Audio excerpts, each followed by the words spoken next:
We'd like to call this meeting to order. This is the Weber County Commission meeting held this day, 30th April, last day of the month. It's good to have all you folks here tonight. Based on a recommendation that Commissioner Frohr made a while back, we decided we were going to take our commission meetings, when possible, and try to move them around the county a little and give people who don't have a chance to come to our commission meeting during the day the chance to come at night and talk to us and feed information to us if they want to, or just downright complain. And so you will get your opportunity this evening to go through to do this as we go through our agenda. I'm Commissioner Scott Jenkins. This is Commissioner Gage Frohr next to me. He's a homebody to you folks up here. And Commissioner Harvey, thank you. He's excused tonight. He's in Grand Cayman. Yeah, Grand Cayman, if you can imagine. I got an email from him a couple of days ago, and he's in a. He actually wasn't in a suit. No, but he was on the beach, and it looked pretty comfy where he was at. Looked pretty nice. Yeah. So our meeting will begin this night with an invocation by Laura Warburton, Pledge of Allegiance by John Prince, and then we'll go to a thought of the day by Commissioner Frohr. So Laura, if you could walk up here, and they said the mic on the left is the one that works. So yes. Where face you? Yeah.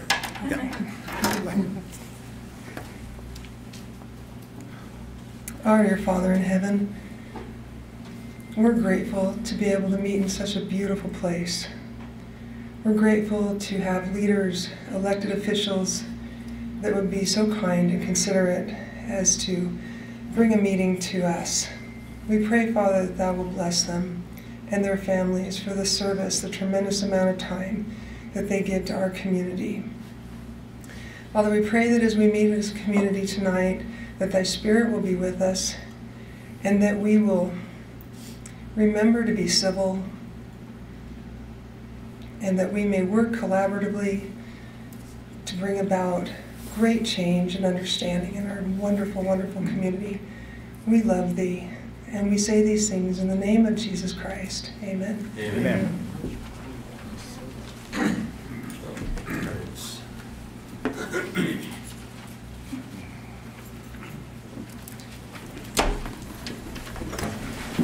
Please repeat after me. I pledge allegiance to the flag of the United States of America and to the republic for which it stands, one nation under God, indivisible, with liberty and justice for all.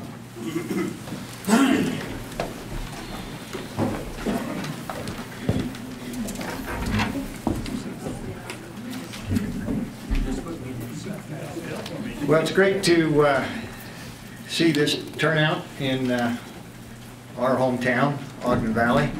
I told the other commissioners, I said, I wouldn't be surprised if we fill that library. We're accustomed to about maybe 3 people, public, attending most of our meetings at 10 o'clock. So I really felt this was a good idea, both to do this on a quarterly basis across Weber County.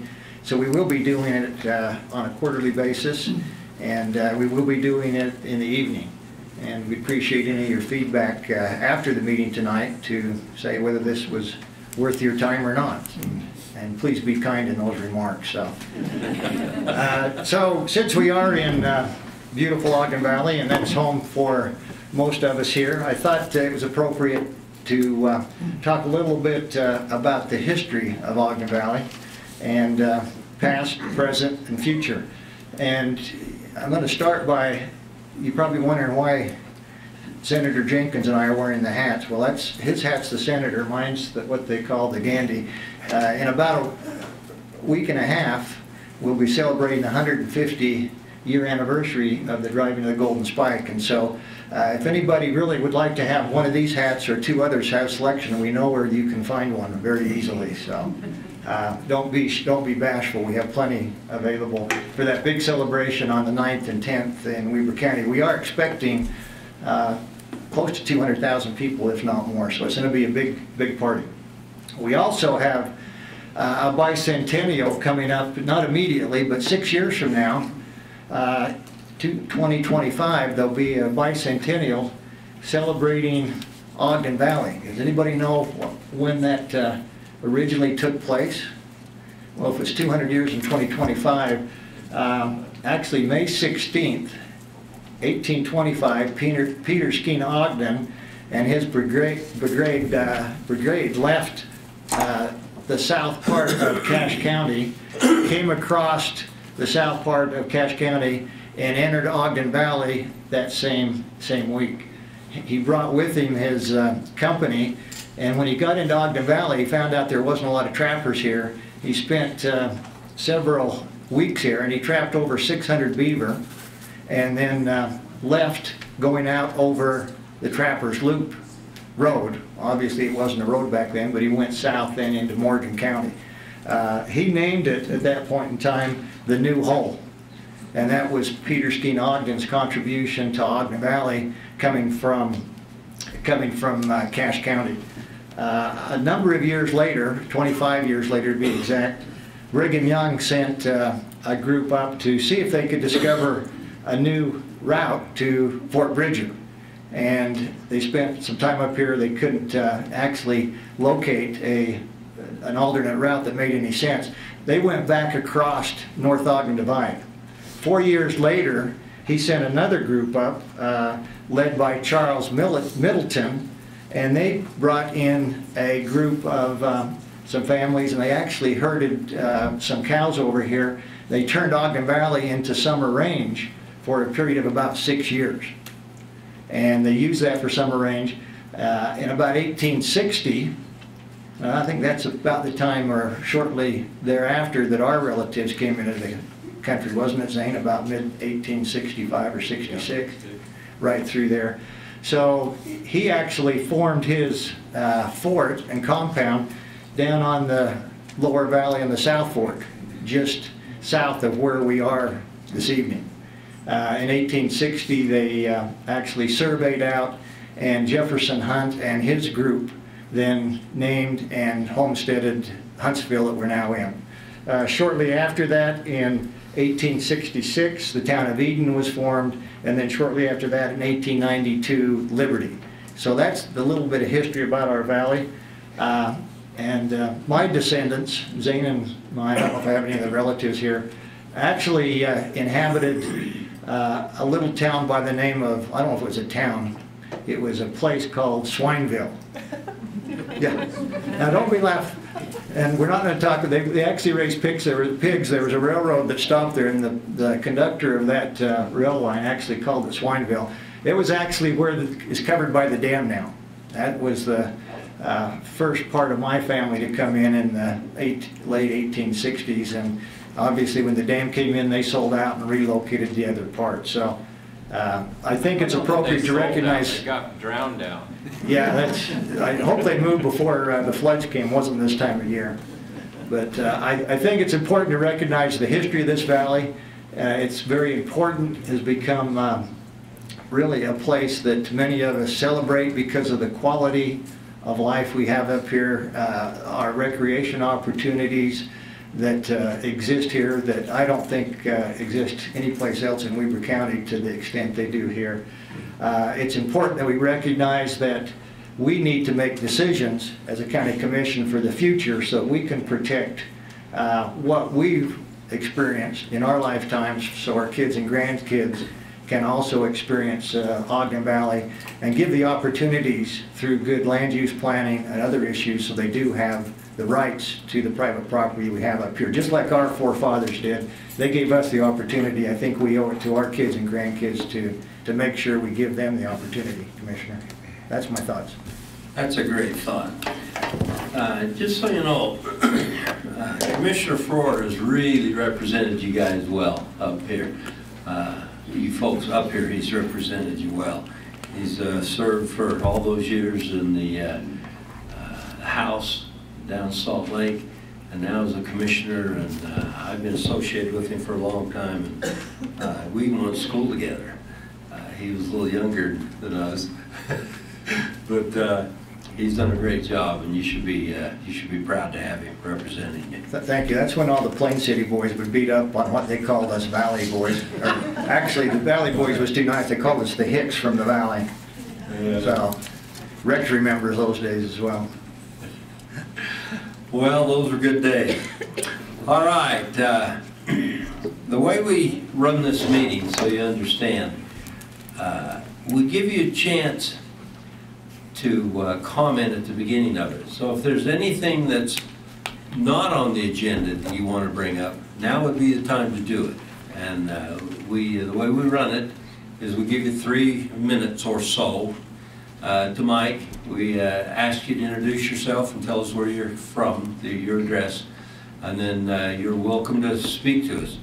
If you've not been given the agenda, it's actually 4 pages, so we got a lot to cover tonight, and we'll buzz right through this. And when we get into the action items, we will give you a chance to comment on those as well. But if there's anybody that would like to speak or comment right now, feel free. The mic's yours. Just come ahead, one time. That's why I sat up front.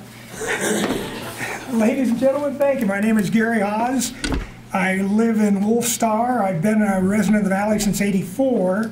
Came up here to visit a friend after Vietnam in 1980. Beautiful place. That's why everybody lives here.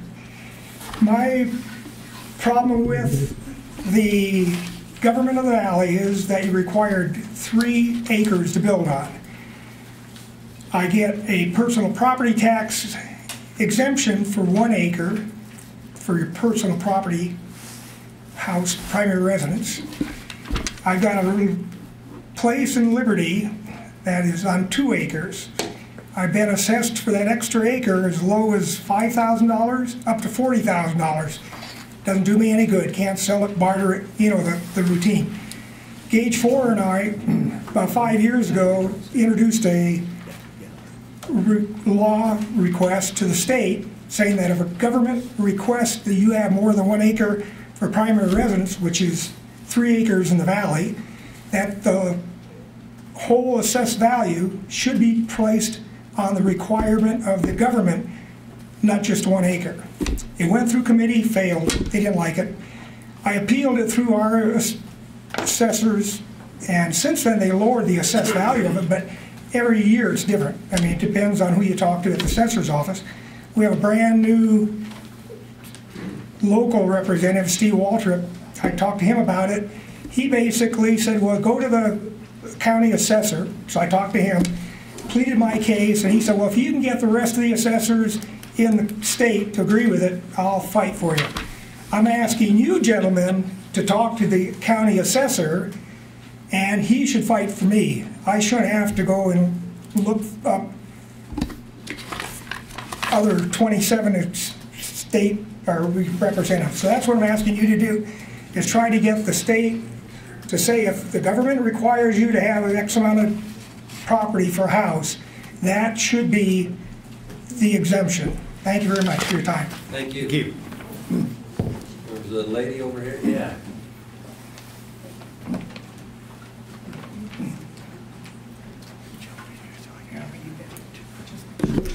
There's 2 of us that will take up the 3 minutes. My name is Jan Fulmer. I live at 3741 Red Hawk Circle in Eden. Elwood Powell is my name, and I'm president of the WEBER Wildlife Federation. Okay, the WEBER Wildlife Federation is the owner of the gun range. We had a community meeting on March 27th. We had excellent attendance.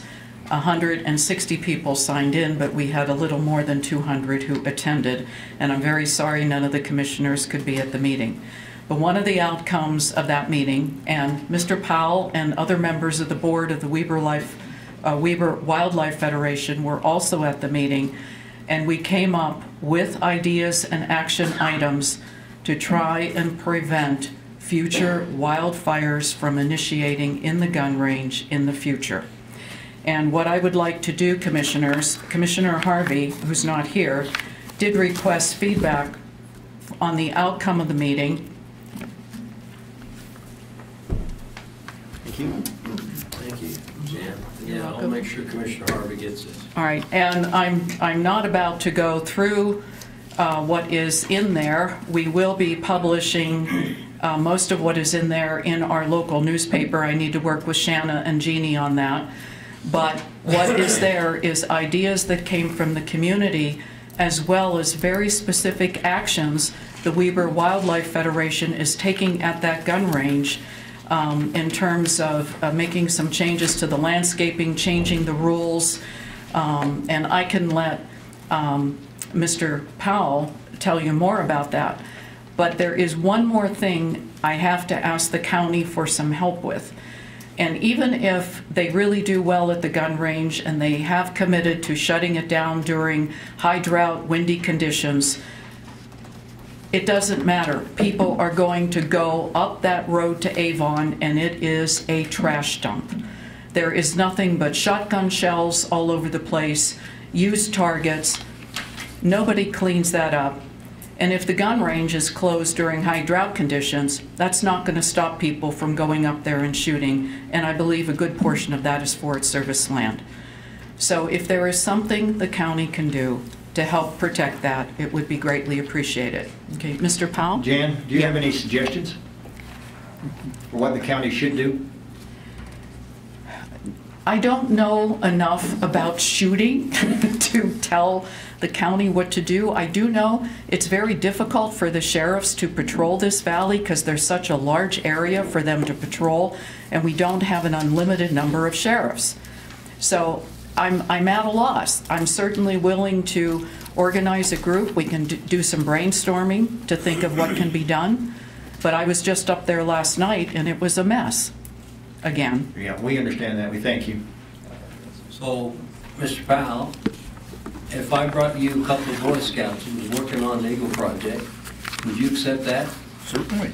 I put them to work. I got plenty of work up there to And do. you've got a big dumpster up there, don't you? I got an 8x8 dumpster, but Okay. there's not that much stuff that they can pick up. We cleaned it up last fall, and it's been much, much better the last 2 or 3 years as we've tried to modify the targets they're using. We just put up a bunch of wooden target bases and regular 24-inch styrofoam back target backers, and they are well used and they are quite durable. Well, I had a couple of Boy Scouts hit me up just last week, and I told them I'd keep an eye out for a project. Sure. So this- I got plenty of projects up there. great. That's just one. Yeah, well, and I could turn them kids over to you probably in 6 to 8 weeks. Then they're Okay. ready. Well, let me know and will. we'll put them to work. I'll do that. Since we had the community meeting, we've cut down over 100 great big tree trunks. They range in diameter from 3 or 6 inches to about 12 inches. And we probably got another 100 to go within the area that Captain Cooper identified for us that he'd like to have it cleaned out. I spoke with Ron Chambers this afternoon. He indicated he would likely mobilize his bulldozer in the middle of May, and there's probably at least a week's worth of bulldozer work that we will accomplish up there, trying to comply with the requirements that Captain Cooper set out for us. Build a berm on the east side, or north side of the range, and clean out all the underbrush and the remaining trees within the fire breaks that are already there established. We posted a bunch of additional signs up there, and the range will be closed on red flag days. It took me several trips down to meet with Captain Cooper to get my miserable iPhone programmed so that I get notification from the Weather Service that there's inclement or bad weather. When we get the area cleaned up and we get all the trees piled up, then I talked to Commissioner Jenkins about mobilizing a county weed control truck to spray significant amounts of herbicide to kill June grass and whatever else is up there. And so far, we've purchased about $1,200 worth of herbicide to put out. And whether or not that'll cover it all, I don't know, but whatever it takes to get it covered, we'll do it. Well, we've got the guy from the roads department here, they're over the weeks, so they're listening to you. I and Mr. Hadley have already been together in previous years to spray herbicide, so hopefully you've got the truck repaired with the big long booms and the measuring equipment so that we can cover a significant amount of acreage in a minimum amount of time. Thank you. And that's probably as good a summary as I can put together currently of what's going on. The big thing left to be done is bulldozer work. Thank you. Thank you. That's a wonderful report. Thank you. Jan, thank you for coordinating that community meeting. Hello, I'm Jim Zalesnik. I live out in East Huntsville, out on 500 South. I have a concern which is probably shared by many people, and that is being taxed off your property once you have been on a fixed income. And other states have had the same thing, and we do have an influx of affluent people coming into the valley, and the prices, as you know, have gone through the roof. And as long as the mill levy stays the same, the dirt our house is on is going to elevate, and the Social Security doesn't go up nearly what the tax does.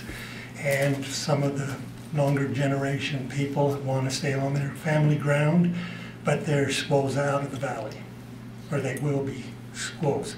And I don't know exactly who would be in charge, if this is a county, since the county assessor is the one who assesses us, whether it's a county decision or whether that has to come through the Congress of the state. But I understand that California has done this in the past. It was a Prop 8. And I was told that Tennessee or Virginia also has done it. And there are probably other states where, you know, the elderly, the senior citizens are vulnerable to the influx of this. So that was my concern. Now I wanted to bring it and Jim, I've dealt with this in the legislature for, I think, 12 years out of my 12 years there.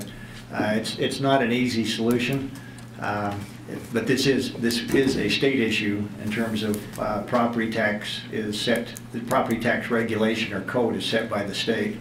There are obviously some ways to address it. Unfortunately, we are a for value property tax. I just noticed in the paper this morning that Weber County zip code 84317, which I think we all know where that is ranked as one of the highest median values in the state compared to some areas in Salt Lake. So we are, I guess, take the good with the bad, but that's the problem is that based on value, we will pay more tax. Is there anything that the county can do or the assessor can do to address that, to put an exemption or to change what is currently status quo? That would be up to a gentleman sitting in the back of the room now, Representative Waldrop, if he so decides to deal with that. Not to point any fingers, but okay. All right. Well, thank you. He chose that hot seat, so. Just so you know, though, the state law, when you assess your taxes, every year when the values go up, the law requires your assessment to stay flat.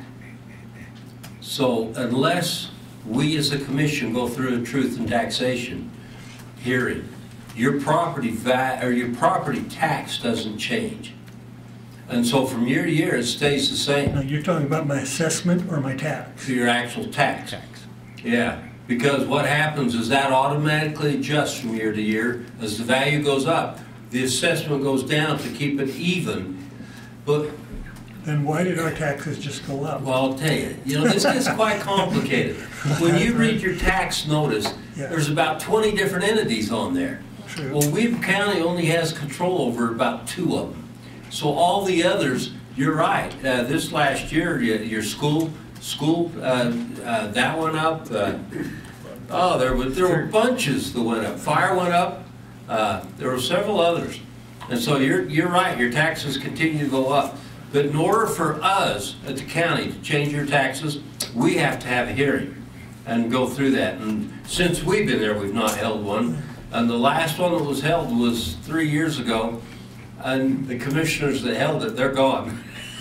So I think that tells you what happens when you hold a truth and taxation hearings. There's consequences. Well, I was just thinking as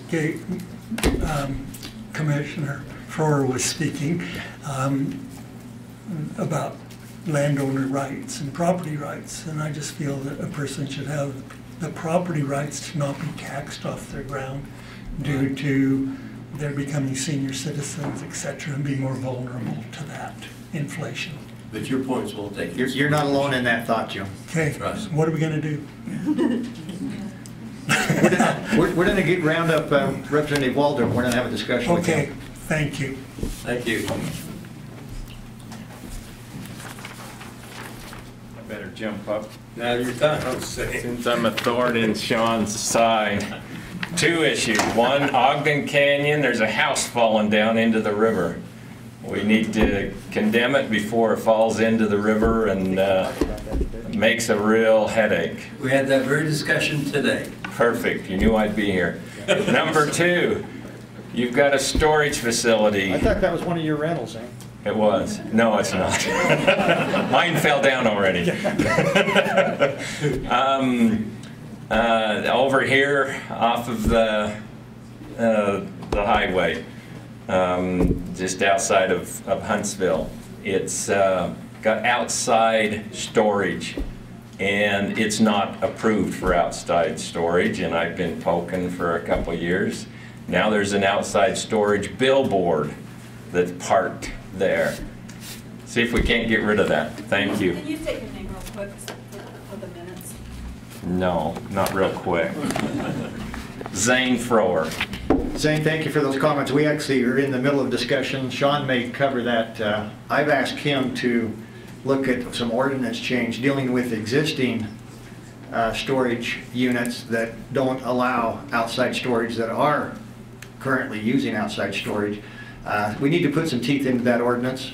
Commissioner Jenkins and I talked with Sean actually this afternoon, and we'll be looking at an ordinance to put some fines in place. An ordinance is great, but unless you have a way to fine or to enforce it, it's not going to happen. So that's what we're going to do. Nicholas Froer. This seems like a good meeting to introduce myself. In 2017, we joined the park districts up here in the valley, created Ogden Valley Park Service Area. I just want it to be known that we're actively looking to expand and provide usable open space in the valley.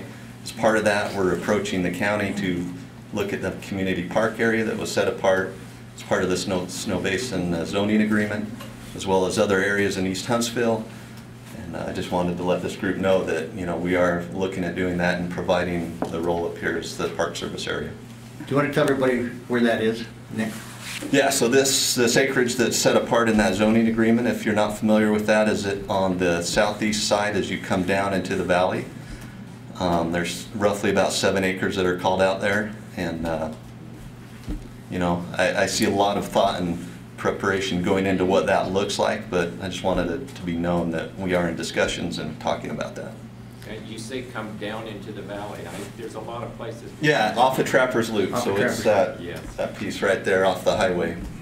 Yeah. And we've encouraged Nick and his board to reach out to all members of the community. We really want to make sure that when and if that gets developed into a park, it's done in a way that will benefit the community with the community input. Absolutely. And it's such a great location for the future. So, and we appreciate Nick and his board taking this great amount of work that they're doing. Thank you.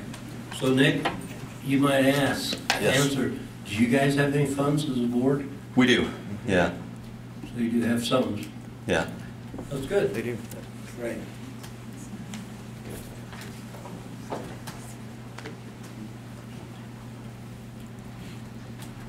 Hello, I am Jennifer Denyon, and I'm a newer resident to Huntsville. And we live off of Old Snow Basin Road, and I've been really concerned with the rocks that have been falling onto the road. And I've read an article that you guys have contributed to in Standard, and I know that there's going to be a committee that's following up on this safety. That I think we have about 13 high hazard areas here in the valley, And I personally have, driven my kids to a friend's home, driven home, and the road's been closed with that many big boulders onto the road. And I know that you're probably looking into this, but I just wanted to state a huge safety concern as we drive our family. I actually stopped using the canyon for a good portion of this year just because I was really concerned for our safety. And know other communities and have driven and do a lot of road trips and have seen other ways they mesh things that I know aesthetically we need to look into, but it does seem like I wanted to make sure that this is being addressed, especially where it's such a safety concern, and I'm sure others in the room have also seen this as a bigger problem this year also with all the moisture. So that's all. Thank you. Thank you.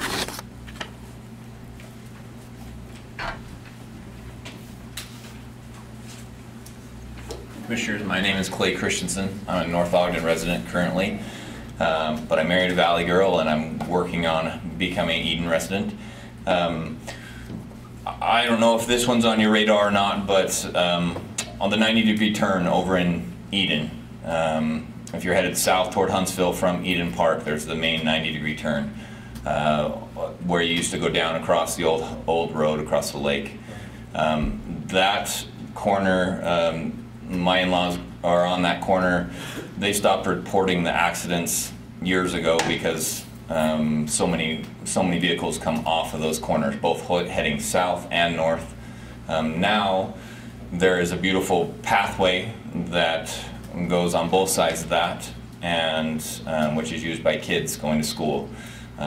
It's not an overstatement to say maybe every third car literally comes off that corner. There's now a big hole in between the road and the pathway where the cars, even we were up just this last weekend and watched big semi-trucks come all the way off that corner onto that pathway, right where our kids ride their bikes and where people will be heading, or where the kids head to school.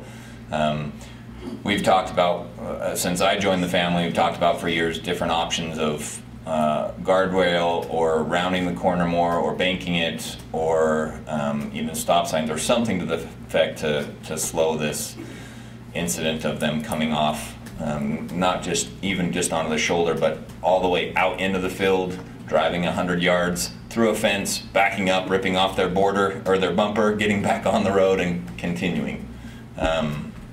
Family members tried to build up the snow this year to protect it a little bit and had a number of cars get high-centered on the snowbanks. But it's a safety issue on a number of different fronts. We'd like to start having some conversation, dialogue about that. Are they coming off the state road? Is that where off the highway? Is they're coming off the state road? So yeah. They continuing south from Eden Park or just right on that main one. So off the state road out onto the shoulders. Okay. I want to talk to you, Doug. So Joe, you know where he's talking about? Yes, it's not a state road, it's a county road. That's a county road. And we put, about 5 years ago, we put the blinking turn signs up that blink. Mm-hmm. In fact, one of your neighbors has requested some on the north side of the general store. Do you guys like those signs?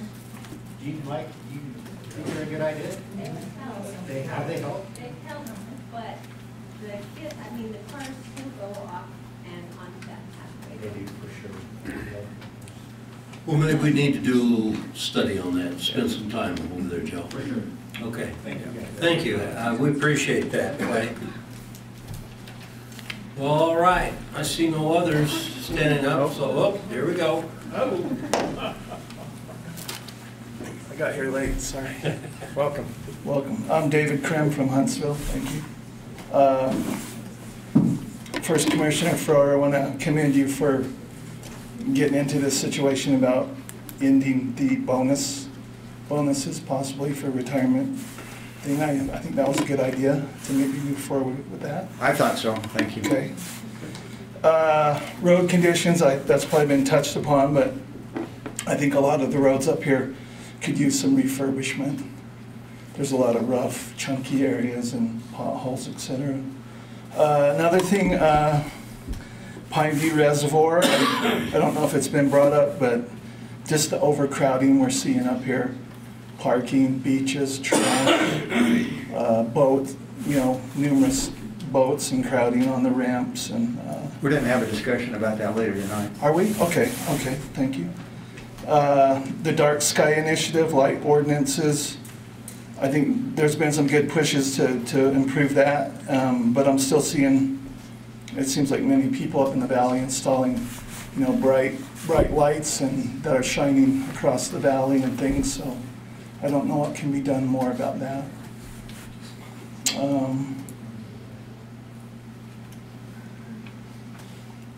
The rocks was brought up, so that's it. Thank you. Thank you very much for being here. All right, we're going to go to the next parts of our agenda. So this is the consent items on our agenda.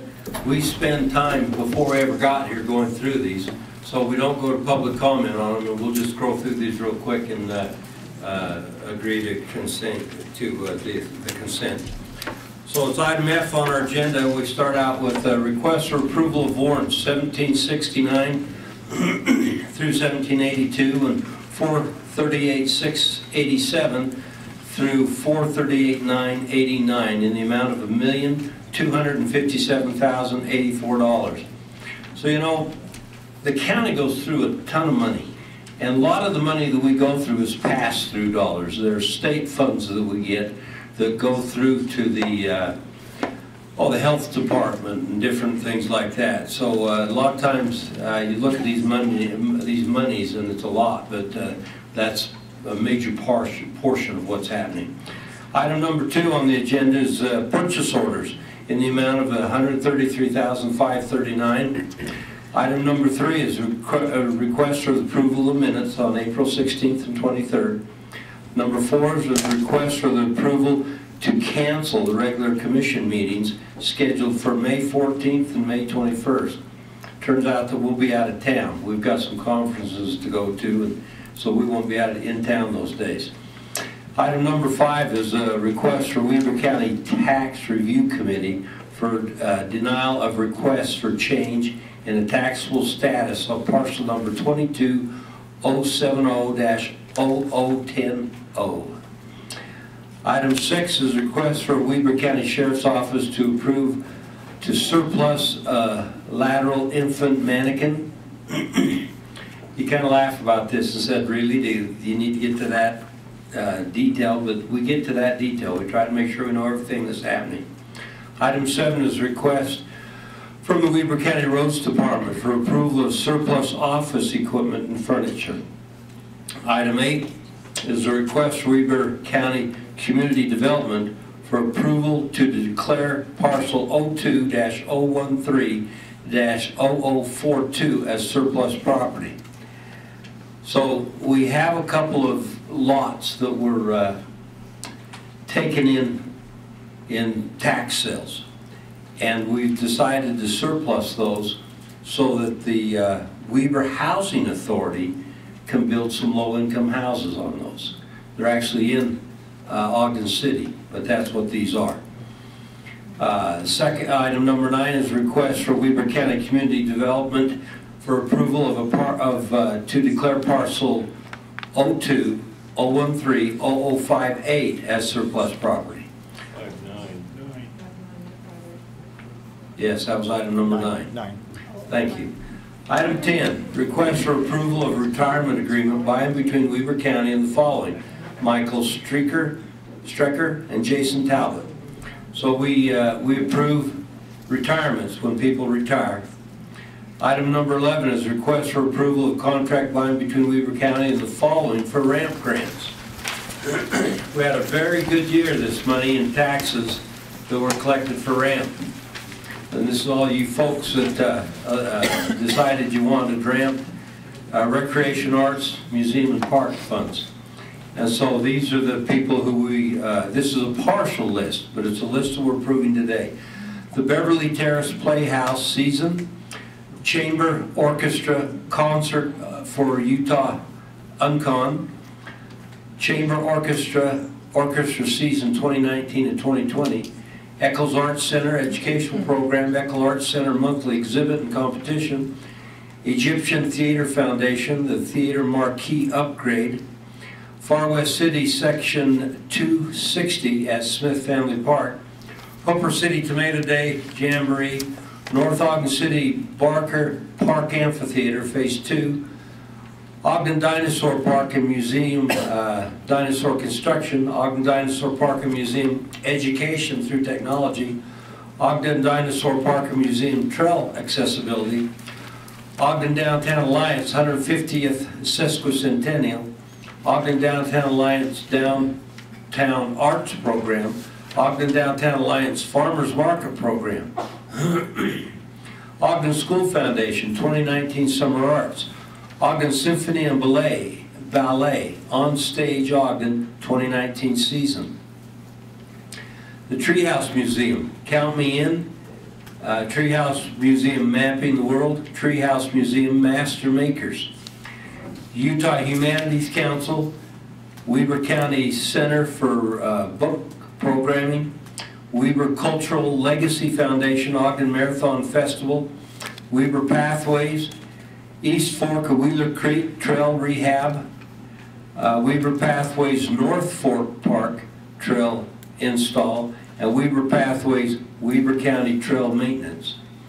So those are the items that were approved by the ramp board. And Shelley, how many dollars did ramp have this year? Almost $4 million. Yeah, so almost $4 million we gave out this year in your taxes to these different projects. Commissioner? I would make a motion to approve the consent agenda. I'd like to briefly speak to that if I could. And I'll second it. Go ahead. Thank you. I just wanted to give recognition to Shelley and everybody on the ramp committee. If you're here on the ramp committee, do we have anybody here tonight? Please raise your hand, or I don't see anybody. They do an awesome job. Keep in mind that these ramp funds were self-imposed by the voters on the sales tax. So the voters of Weber County decided that they felt that these organizations, these nonprofits you just heard us talk about, received dollars to do what they do best. The thing that I like about this is really twofold. Number one, there's a large oversight by Shelley and her group and the ramp committee to go through these to make sure the dollars are being spent in the way that will benefit the community. And part of that benefit, number two, is to see that they put some of their own funds, their own skin in the game as well. So this is not a 100% government program. This is supported by our nonprofits, both in a financial standpoint and also in a labor standpoint. From pathways all the way up through, you can see this is benefits our community. And I can say without a doubt that we couldn't accomplish what these nonprofits or organizations do for 4 or 5 times the amount of dollars of that $4 million if we did it ourselves. Thank you, Commissioner. So, I have a motion and a second. All in favor say aye. Aye. Aye. So that passes. All right, we're on to item G. We're changing around the items that are up first. So the very first item I'm going to turn over to Commissioner Flores.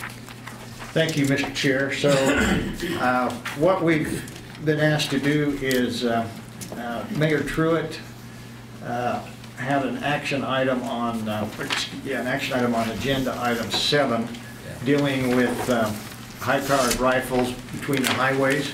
This was an issue that he brought to myself and Representative Waldrop about a year or so ago.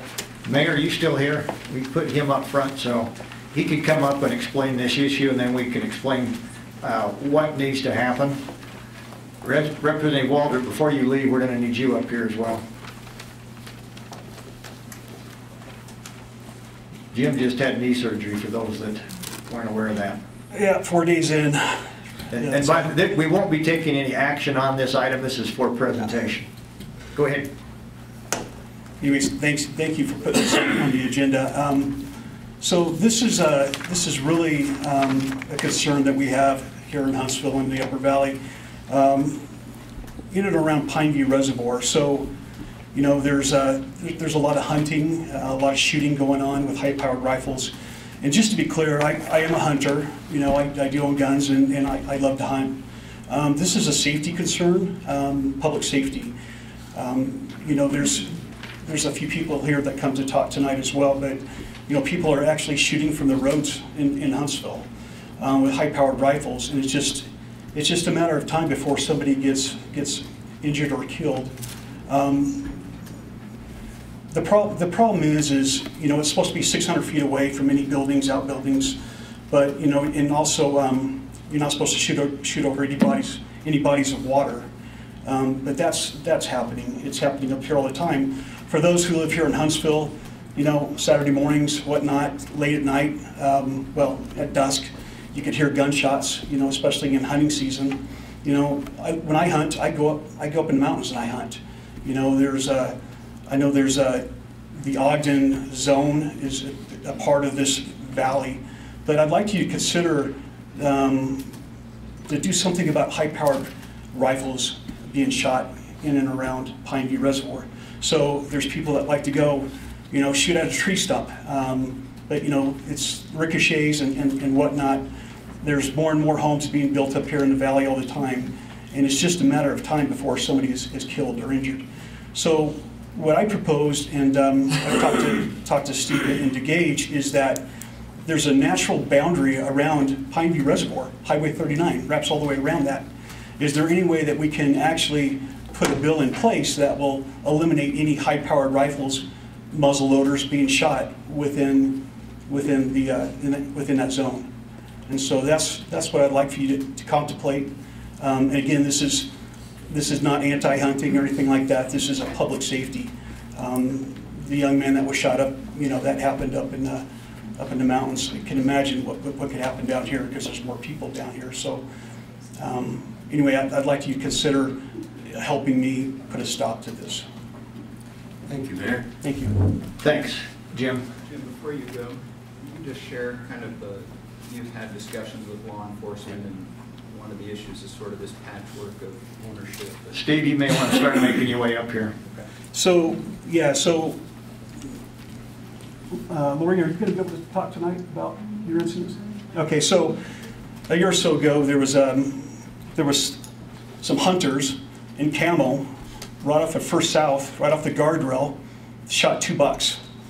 And they were trying to get them on the back of their truck, before anybody seen them, and they got pretty much ran out of town on a rail because, you know, it was shooting right by the roadway, and the gut piles were probably 40, 50 feet away from the road. And anyway, so, you know, of course, you know, we call and stuff like that, but it's, you know, where did you shoot it, you know, how far away and stuff like that. So, you know, they were cited in this case, but a lot of times what happens is when people here in Huntsville, when they call the sheriff's department, they come up, but, you know, they can't do anything because it's 600 feet, you know, if it's 600 feet. Well, we all know a high-powered rifle will travel a lot further than that. So it is a public safety concern that we have, and we just got to do something. I mean, it's a natural barrier around Pineview, and just makes sense. Anything on the inner corridor of Highway 39, no shooting with high-powered rifles. And again, we just need your help because it's different agencies are pointing fingers at, you know, well, you know, where did this happen? And, you know, well, it's not against the law. The Forest Service, you know, they have to be involved in it too because a lot of it's on Forest Service property. You know, and what happens too in the fall, when the water level drops, it creates more area. But we actually, Steve and I, Lori, we actually went down to the state house, and we talked to a representative down there too about it. And she was very surprised that this is still happening. So, Steve, I forgot her name. Right. Oh. So, anyway. Representative Lisenby. Yeah, Lisenby. So we made it, you know, very obvious that it's not about hunting. It's about public safety, and she was very surprised that this is still going on. Thank you. Thank you. Thank you. So let me just give the 30-second version of why we're here, this issue. So state law, and this is what we looked at last year when Representative Waldrop was asked to see what we could do. State law actually allows municipalities to outlaw, put certain gun controls, but they don't allow that in counties.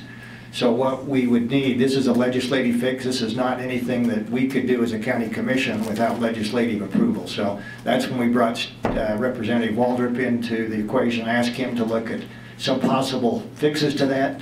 possibly amending code so that counties in some circumstances could outlaw shooting in this particular situation. Steve, go ahead. Yeah, thank you, Commissioner, and Mary, thank you for bringing this to my attention. The state law right now does not allow counties to take any action to restrict firearms in any fashion. Municipalities can do it, so Huntsville Town can do it, but what happens, and what we've seen is you have Huntsville Town, and you have the lake, and you have the Forest Service, and you have private property owners, so we have this very patchwork system, and with the heavy usage around Pineview, it becomes a significant public safety issue. And again, we're not talking about shotguns, we're talking about bullets that can travel a mile, you know, anybody that's a hunter or a shooter knows that there are certain safety protocols you follow, and those don't exist around Pineview. Those safety protocols cannot exist because of the natural topography of the land. So I don't think in practice this is going to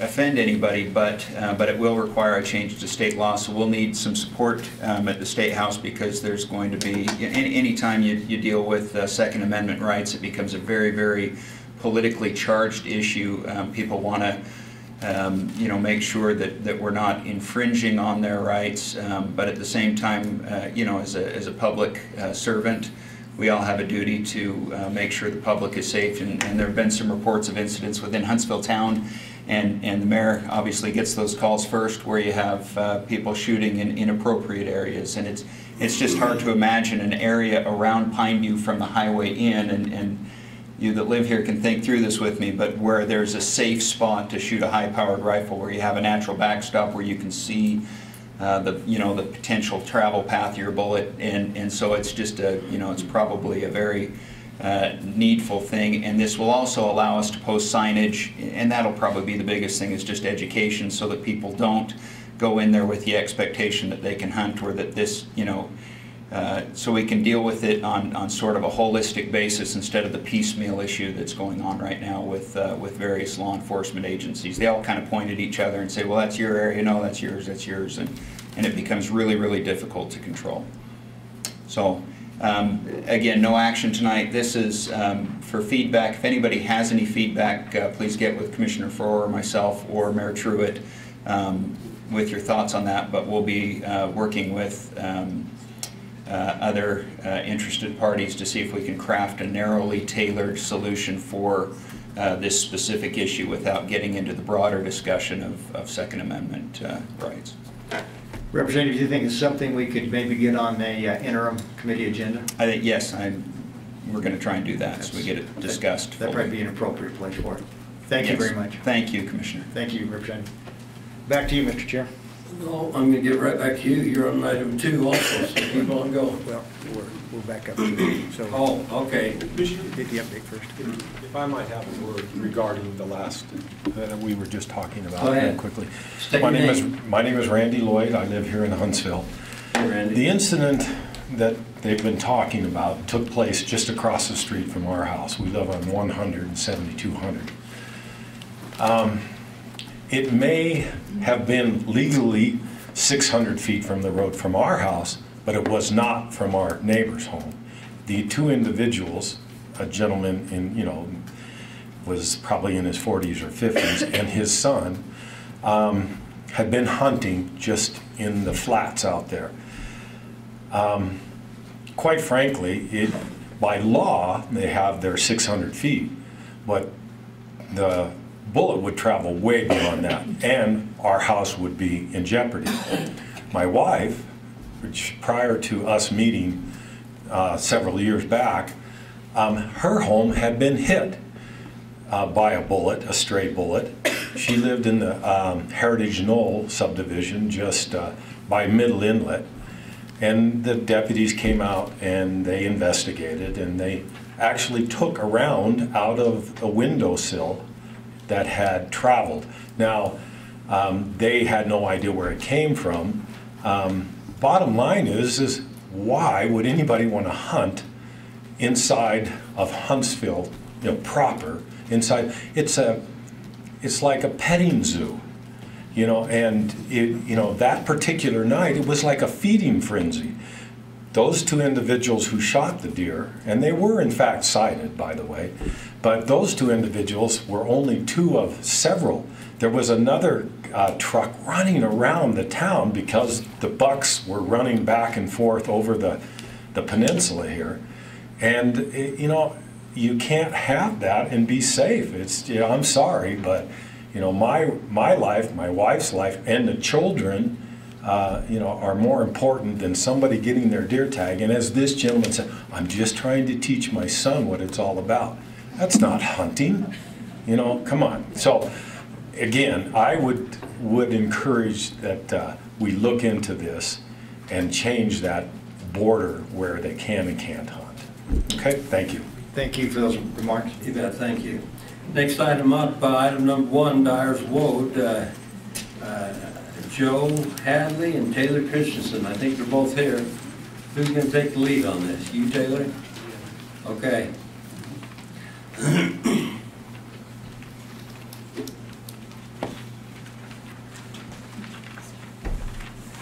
Alright, first of all, I'd like to thank you guys for having me here tonight to talk about this for a second. Dyer's Wood, I'm sure everybody in the room knows exactly what it is and what it looks like. It has fallen to a Class 2 weed as far as the state's concerned on the noxious weed list. That means that it's in the control stage. Completely eradicating it is probably out of the question at this point.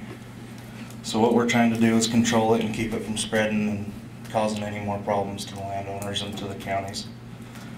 It is a biannual weed, meaning that it has a 2-year life cycle, and we can treat it and can remove it in both the first year and the second year of its life cycle. We as a county, the biggest measures that we take is spraying all of our right-of-ways and all of the county properties, as well as the trails and the parks when we can. Also, another thing, I'd like to let all the residents know that we do offer a spray service for residents. If they need help, just contact us and we're more than happy to come help them. So that's all I have unless there's any questions. So Taylor, once Dyer's Wood gets to a certain point, it spreads. You really can't kill it at that point, can you? Correct. It seeds in its second year of life. Right. And it doesn't seed until late to midsummer of the second year. So even if you see a flower, that doesn't necessarily mean that it's gone to seed. We still can treat it at that point. But after that flower has dropped the seeds, then you're going to have to come back the next year and treat the new growth. Right. So it's important that we get on it when we can. Yep. Yep. And you're going to have, and honestly, it's not just, you can't just go spray it once, then infestation once, and think it's going to be gone. It's going to take several years to get one infestation to be completely eradicated. You know, when we were in the legislature, Gage and I, when we first started, there wasn't that much Dyer's Wood around. And I'm just amazed how fast that has grown and promulgated. Yep. It's just amazing. Yep, and that's the biannual weed. The first year, you're not going to see much of it above ground, but that first year it's growing down. And its roots can go up to 5 feet deep, so that's kind of what gives it the competitive advantage over the perennials and the native grasses. Very good. Any questions? Thanks, Taylor. That service. Go ahead. A question. Go ahead. Should I say who I am? Sure. I'm Bruce Keswick. I live up in Nordic Valley. We have a question. Last year, the old golf course property up there, which is 50-some acres, was totally covered with Dyer's Wood, went completely to seed. And how do we contact you or whom about hopefully getting that treated, because that's a source of spreading it all over Nordic Valley. So what I would have to say about that is that the property owner, if it's on private property, the property owner is ultimately responsible. But that's where I come in, is if they're not taking care of it and they give permission, I can go spray it, and then there's just a small charge for the acreage that's sprayed. So if somebody doesn't have the capability to treat it themselves, come to me and I can help. You understand that? So there's a cost. There's a cost. They have to reach out to you. Yes. Let's make that clear. Phone number. It's on the county's website, but it's 801-399-8356. And you mentioned the private property owner has to approve that Right. service. Right, I So, like, can't, we can call on somebody's big, huge acreage, Mhm. but if they don't approve, nothing happens. if they don't approve, I can't just go on their Right. property and treat it. But it seems I and can- spreads all over everybody else. Right, I can reach out to them and try and get a hold of them and try and work something out to where we can treat it, but I can't just go on somebody's property and spray it. Very good, thanks. Taylor? Sorry, do we fine people? Do we If find they, them? yeah, if they won't do anything about it? Not that I'm aware of, I've Well, never. I'll be talking about that in about 60 seconds. Okay, all right. We do have a noxious weed ordinance, and when I built my first building, we took an open field and scraped it. And when we started hauling those weeds off, or those piles of dirt off, the county came and stopped us and said we couldn't, you know, they said you can use it as fill, but it has to be capped. And, you know, I had 10,000 cubic yards of dirt. So it took a while to get rid of that, but they watched me very closely on it, to make sure I disposed of it correctly. I'd Yes, like sir. to make a comment about the Dyer's Road, please. Yes. My name's Stephen Clark. I live up on Middle Fork. I'm a botanist. And Dyer's Road is a very successful plant in the sense that when the seeds germinate, the seeds are programmed so that a certain percentage of them will germinate the first year, the second year, the third year, and up to the seventh year. So every seed crop has the capacity to produce new plants for 7 years. So it's absolutely essential that you get the plant before it sets seed, because every time it sets seed, you've got a 7-year cycle that you have to deal with. Thank you, sir. Thank you. We appreciate that. So to all you folks who are sitting out here, if we're going to fight this battle and do it successfully, it's a community effort, right? That's what we're saying. Very good. Gage, you've got the next item, number 2. Thank you. So let me just give a brief update since we're talking about Dyer's Road. As many people in this room know, myself and a number of other people, huge part of this group and others took an active role in trying to eradicate Dyer's Road in this valley 10 or 11 years ago. And we've been, in my opinion, very successful in that, though we have a long ways to go. And part of the issue we have is that we have some of our neighbors, both that live here and a lot that don't live here, that just haven't bought into the concept that they need to get rid of Dyer's Road. So I actually approached the commission a couple, 3 years ago and said, let's pass an ordinance that gives us the ability, much like a nuisance ordinance, that we'd see that if, in fact, that person does not take on the responsibility to clean his lot or his yard, that they should be fined, or that the county should have the ability to go in and clean it up and charge them, which we do in some cases. But nothing took place, and I found out why nothing took place, because what has to happen, and Cortland's here, you can correct me if I'm wrong, is in order to do that, we actually have to form a noxious weed board. And that board, once formed, can then make suggestions or decisions on what is a noxious weed, and they have the ability to go in and, at that point in time, would come to the commission for approval for liens or fines. So it's going to be my suggestion to the other county commissioners that we actually form that board. So, by the way, I'm looking for volunteers tonight. Make sure you get in contact with me. But the way that we solve this, I don't think this is a solvable problem until such time as we can get everybody to participate in cleaning their particular piece of property. We can't do it all ourselves, even though we've made a lot of progress. So that is going to be my direction over the next couple of months as we look at several ordinances to address nuisance, both as we talked about earlier with storage facilities, noxious weeds, etc. And I'm not a believer that government should have a role in everything and controlling people's lives. I think you know that from my 12 years in the legislature. I avoided most of that legislation. But there are times when certain rights that we possess are infringed upon by other people by not doing their job, such as speeding, etc. And so that's the time that government has to get involved, in my opinion. So that's my paid political speech for the night. But so now we're going to go on to something a little more appropriate, and I believe Shanna Francis is here. Shanna, would you like to come up? So Shanna and Jeannie Wendell actually approached me a number of years ago and talked about this problem. We decided to kind of form a small group. At that time, we set an annual Dyer's Woad Day that we had. Some of those days were not the best of weather. Some other days were great. We had usually a fairly good turnout, and we think we made a pretty good inroads to at least beginning to solve this problem. The other problem's going to have to be solved with ordinances. But I wanted to take a second just to give recognition to both Jeannie and Shanna for their hard work, because without their work, their involvement, we wouldn't be where we are today in this valley. So, Commissioner, would you come up and...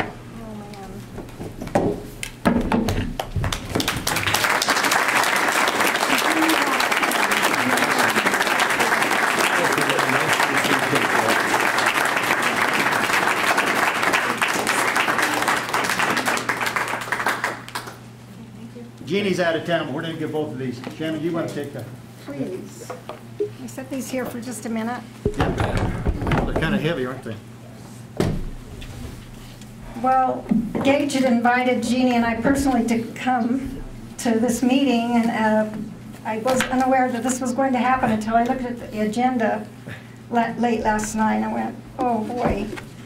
But I did want to take a minute. This has been an ongoing battle, and it's not just Jeannie and I, the Representative Floor in his position, and the county that has stepped up, but I just went through some of our old issues of the paper on the on my computer, and starting in 2001, we see articles about pathways, Ogden Canyon Club. Let me just, if I may take a minute here. So there have been many, many efforts and many people in the valley, and I want to make sure that they're given recognition also for their efforts. The Forest Service, and many years now, the sixth graders at Valley Elementary, in conjunction with Pathways, and the teachers supporting that. We had Kyle Floor, who was 14 in 2006, his parents Bryce and Joan, for his Eagle Scout project. He was able to eradicate 700 pounds of Dyer's Woad from the valley. I thought that was interesting in 2006. The WEBER Soil Conservation Districts had the Bag of Woad program, where they'd give $10 for every 40 pounds for kids that they collected Dyer's Woad. Waypoint Academy boys every year are out there when we do our annual event. They've been incredible.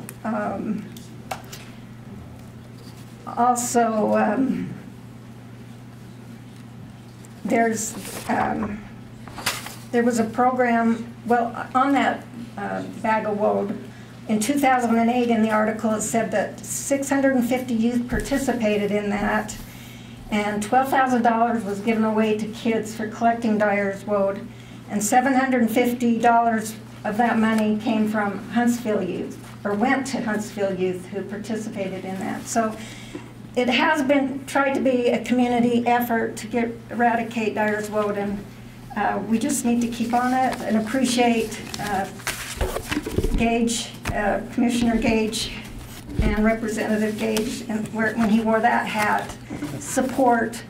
We just really appreciate it. So thank you, everyone. Thank you, Shannon. Congratulations. And just so you know, the next, Shannon didn't mention it, our next Dyer's Woad Eradication Day will be May 11th, Saturday. We will be doing burgers. The fellow commissioners will be with us. I also have confirmed with our sheriff that we'll be having some inmates come up and help in that eradication along public right-of-ways.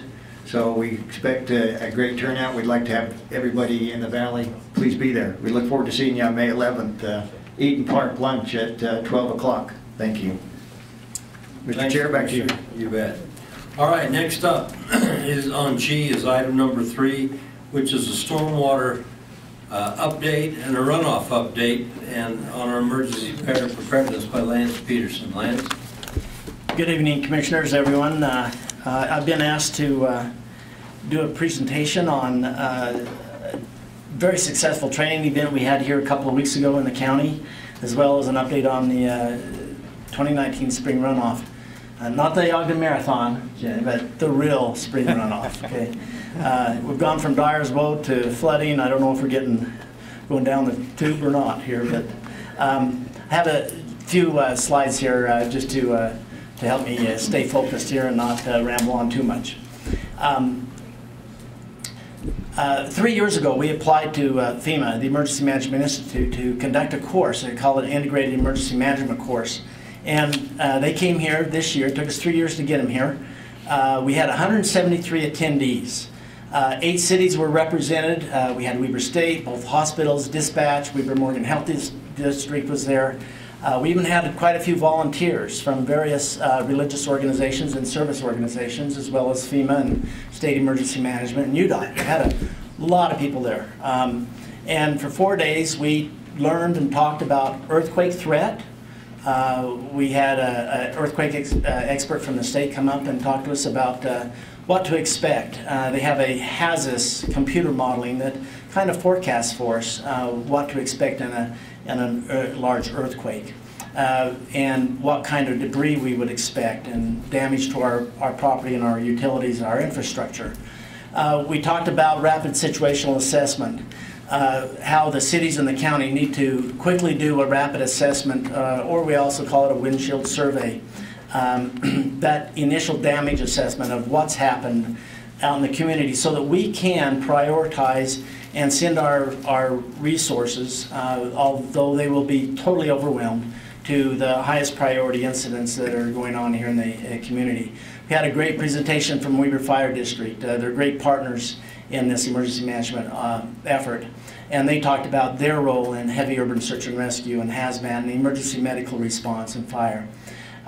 We talked about public works and the debris removal was really a big part of that.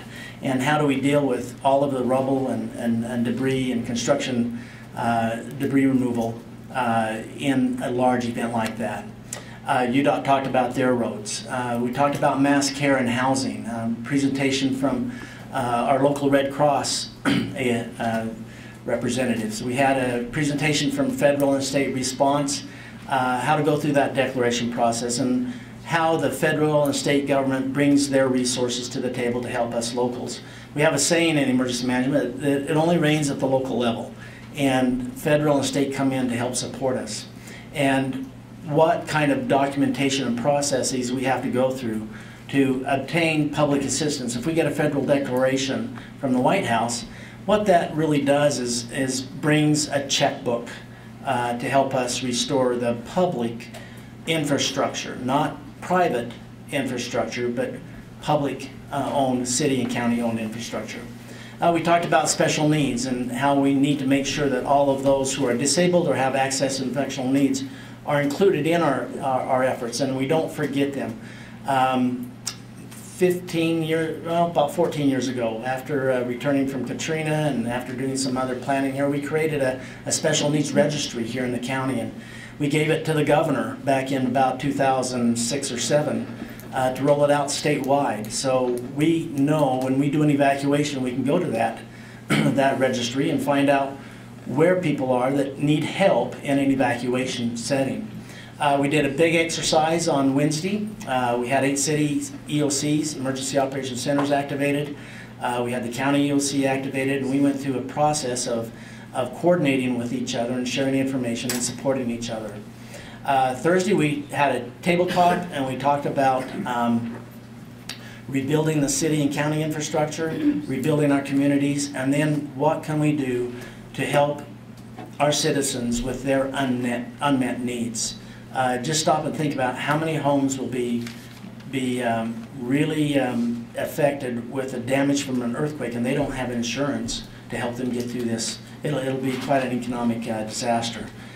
So From that, we're looking at continuing with modifying our plans, our protocols, especially with our emergency operations centers. And we're going to have a debriefing next week with all the city emergency managers and come up with a little action plan. My plan by the end of the year is to have our team in our county EOC feeling very comfortable with 2 or 3 more training events so that they can step into an emergency operations center and respond to a disaster and coordinating resources. Now let's talk about the real fun thing here in spring runoff. As you all know, we've had a pretty good snow year. Starting in February, I start looking at all of the SNOTEL sites. And you can't just look at a SNOTEL site and say, oh, there's a lot of snow up there. You have to do some comparisons. So this here is Horse Ridge. It's east of Causey. And the blue line there is this year. The red is 2017, and the blue is 2011. So usually about February, March, whenever we have a good snow year, snowpack, people start coming to me and saying, oh man, I can't believe we're going to be flooding. We're going to have we got so much snow up there. Well, when you look at it in the context of those other years where we had the flooding, we're doing pretty good, really. We build snowpack every year till April 1st. Some of them go the first week of April, but right around April 1st is we're building snowpack. And in those other years, you can see we built snowpack way out into May. And another thing you can see on these averages, I always usually take the average in the current year, and now I take 2017 and 2011, and I compare them, and I can see that, well, we're not as bad as 2011 or 2017. We're there. We also can see the melt window. Usually on average, we have about 2.5 months of a melting season on Horse Ridge, and you can see where on those other years it was shortened to about 1 month, 1 month and a half on those 2 years there. So I look at that. Then I look at Dry Bread Pond a little bit further north towards Monty, and you can see again we're getting close to following 2017. But look at this point spread between now, the first, and where we were there. So there's a big difference, even though our lines are starting to merge there. Monte Cristo, higher up, 9,000 foot elevation just about, and we're up there playing around with 2017. But 2011, look where we were on June 1st, way up here. And that melt window, instead of taking almost 2.5, 3 months, we did that melt in 1 month, slightly over that. A lot of concern with the news media about Pineview. There are automatic little notifications that take place when we start getting close to the flood staging there. Ogden River is one of the most controlled rivers in the state, really. It's running at, it's permitted at 1,600. It's running at 1,600 right now, really close. There was a problem with the river gauge we discovered last Friday, and it kind of freaked a bunch of us out, including the guys at WEBER Basin. When they start stuttering, I know they're freaked out when they call me. So we were all kind of wondering what was going on, and we realized we can't let any more water out of Huntsville. The good news is we made headway on Pineview. Pineview spiked a couple of weeks ago at 1,900 CFS on the inflow, and we're only permitting at 1,800, and so we were losing ground really quickly, so they had to increase that. And here's where I showed a spike there. That's where we were up there, about 1,900. So the inflow is coming down with this cooler weather, and you can see the diurnal flows there every day. That's just the daily melt from the sun and cooling off at night. The South Fork has always been always a concern because Causey Reservoir fills and spills in about a week. And you can see here where we've been really high, been spiking a little bit here. Right around here it starts to jump the bank in what I call Horseshoe Subdivision. That's the first subdivision just as you go into South Fork Canyon. But it is coming down, but the other side of it is Causey Reservoir will spill probably Thursday night, Friday. But that's not a Chicken Little kind of a thing. If we look at the inflow over here on Causey, We were really spiking last week, and now that with the cooler weather it's come down. But right now there's about 150 CFS coming out of CAUSE through the control works. So if you take about 400 CFS, even at that peak, subtract the existing 150, I got to see in math, so what's that, 250? Yeah, 250 I think. So that would increase, once it spills, that would increase the South Fork by about 250 CFS. So that would put us back up to here, just a little under action level there. So even if we do start spilling here, I think Beaver Creek has slowed down a lot, and we should be okay. We did do a preliminary precautionary sandbagging at the Horseshoe Saturday morning. Had a great turnout from the residents there. We had a couple of our folks come, and I think we'll be okay there. High water is pretty much gone there, I think, and I think we might just sneak by without any serious flooding there. Pineview releases will remain high. There is a possibility tomorrow or the next couple of days that they might decrease the flow by a couple hundred CFS. We've made that much good progress. Utah Dam up on North Fork did spill about a week ago or so. I got my alert warning on that. About 6 inches. North Fork seems okay. I haven't had any calls from any of the landowners up there. Our big worry that we always have up here is sheet flooding in February, and it sounds odd, but our flood season up here starts February 18th, and it's just the oddity of that date. Always that week we get a call. But we watch those river gauges really close. If you'd like to look at them, there's the URL, wrh.noaa.gov/slc/river. And if you ever have any questions, they're always welcome to call me. But any questions, commissioners, on where we're at with any of our runoff? So when do we normally peak on the Weber? It's a little bit later. It's usually around the end of May, 1st of June, roughly. On the runoff? Yeah, yeah. We haven't even started the Weber runoff yet. We well, really I meant haven't. the Ogden. You meant the Ogden. I'm sorry. I'm sorry, I meant the Ogden. When do we peak on the Ogden? Normally? If we, normally, it's, let's see, this is first week or two of May. Yeah, so First week coming up. The next week or two we should peak. And if it's a normal year. That's the, that's the caveat there. Well, you talked about still building snow load, and I thought to myself, you know, if you drove up here tonight, we were building snow load tonight. It was snowing a little as we were out there and raining. And yes, it's been quite a wet year, and it's great. But I think so far, knock on wood, I don't want to jinx it, but I think so far we're doing pretty good, and the outlook is favorable. So, thank you. All right. Are there any folks that would like to question Lance? He'll probably leave when we get done with this. Yes, ma'am. That education session that you mentioned in the beginning of your presentation, you had people there from South Ogden and far westward. Was there anybody there from Ogden Valley? No, there wasn't anyone from Huntsville. Is it only for the incorporated areas? The Upper Valley, the Upper Valley is covered by the Weber County Emergency Operations Center. So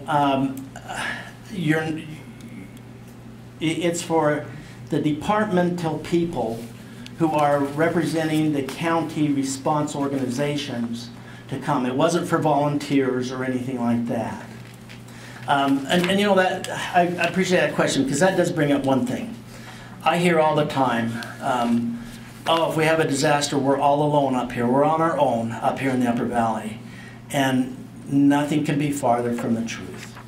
I know we have 3 commissioners, myself, Joe Hadley, the sheriff, the fire chief, all of the departments in the county. Our unincorporated area is the most important to us.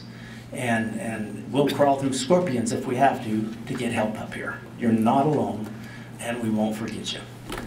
Thanks. Laura? Is CERT still active up here? Yes, it is. Under your direction? Yes, ma'am. Okay. When is your next CERT class? We just finished one up here. We held one up here just in March, and our next one will be in September. We just established the dates with our CERT Council last night. I want to say September 19th through October, the second week of October. And we'll probably hold this one down in the Lower Valley. And will you have another one next spring up here? Possibly. We'll just have to see how much interest there is and what kind of response we get. We have alternated from time to time between here and there. Sometimes we do a couple down there and then one up here. It just kind of depends. You know, in the past I've had classes up here, and I have had more people from the Lower Valley and Davis County come up here to take the class than I had from people up here. So we're trying to refocus some of our recruiting efforts to be able to tap into more and more people and get better response up here. Yes, ma'am. How big a class do you need to come up here? So if somebody was really interested, I mean, I took CERT and it changed my life.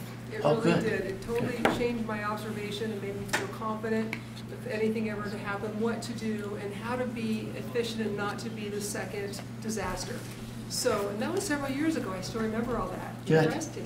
So well, good. We'll send you, try to get you to be on our team then. Well, I would love to help. I love CERT. Great. I did it on a state thing, but how many, let's say she wanted to have a class up here, how many people does she need to get together? We've usually gone with 20 to 30 people. If we have, one time we had a class up here and there were 32 people from the Upper Valley registered. At the end of the first class, and I don't know who did the recruiting or who gave the misinformation out, but I had probably 7/8 of them come up to me afterwards and say, well, I thought this was only a one-night class. I can't attend the other classes. So we're going to renew our recruiting efforts, and we had a very good turnout. I think we had 22 people from the Upper Valley at the last class up here. I'm looking for 50 people who are willing to be committed volunteers and be part of our Upper Valley Weber County team. We had 150 people, I believe, that have been trained up here. And I had my assistant Eli send them all, I think he sent them all an email that we had on records. And saying, if you'd like to still be interested, would you please fill out an application and get it to us. And he's had 3 respond out of that 150, and they were all, oh no, we're doing something else. So we've had 0 response out of those 150, and that's just fine. It would be great if we had 5,000 people up here trained in CERT, but I'm really looking for 50 committed volunteers to be our volunteer managers. Yes, ma'am. So we have a website, the Community Foundation of Ogden Valley. One of their nonprofits is the CERT, and if you just get on our website, you'll be able to contact them directly. And then they, of course, stay in touch with him and coordinate. But that's through the CFOB. Okay, welcome. Well, and what's the CFOB? CFOB is the Community Foundation of Ogden Valley that all of the nonprofits in the valley are a part of. They raise money for us. We raise money for our nonprofits, etc. And just as a thing, I also certified and never received an email. I would have absolutely. Yeah. So I guess we can contact you. Contact me, yes. Some of those email lists have changed, and I was surprised that we got no replies back. Well, we got 3, and they were not interested. So, yeah. All right, Lance, thank you very much. Thank you, Commissioner. Thank you. So, just so you know, I would like everybody who came up tonight with the county to stand up, and I want you to tell everybody your name and what department you represent. So, yeah, Cortland, start with you. My name is Cortland Erickson. I'm with the County Attorney's Office. Holland Wilbanks, County Economic Development. I'm Ryan Kelly. I'm the Elections Director. John Bond, Weber County Treasurer. Gary Myers, Weber County Engineering. Sean Wilkinson, Weber County Community Development Director. My name is Scott Mendoza, and I am a project coordinator in the Community Development Department. Linda Wainscott with the County Library System. Very good. Thank you very much. So later tonight when we adjourn this meeting, if there's something specifically that interests you here, you can see the people, are welcome to talk with them. Very good. Next up on our agenda is an update on the 2019 special events in the Valley. And Scott Mendoza, you're here to go over that. Yes. Commissioners, thank you. Thanks for allowing a couple minutes to receive an update on 2019 special events.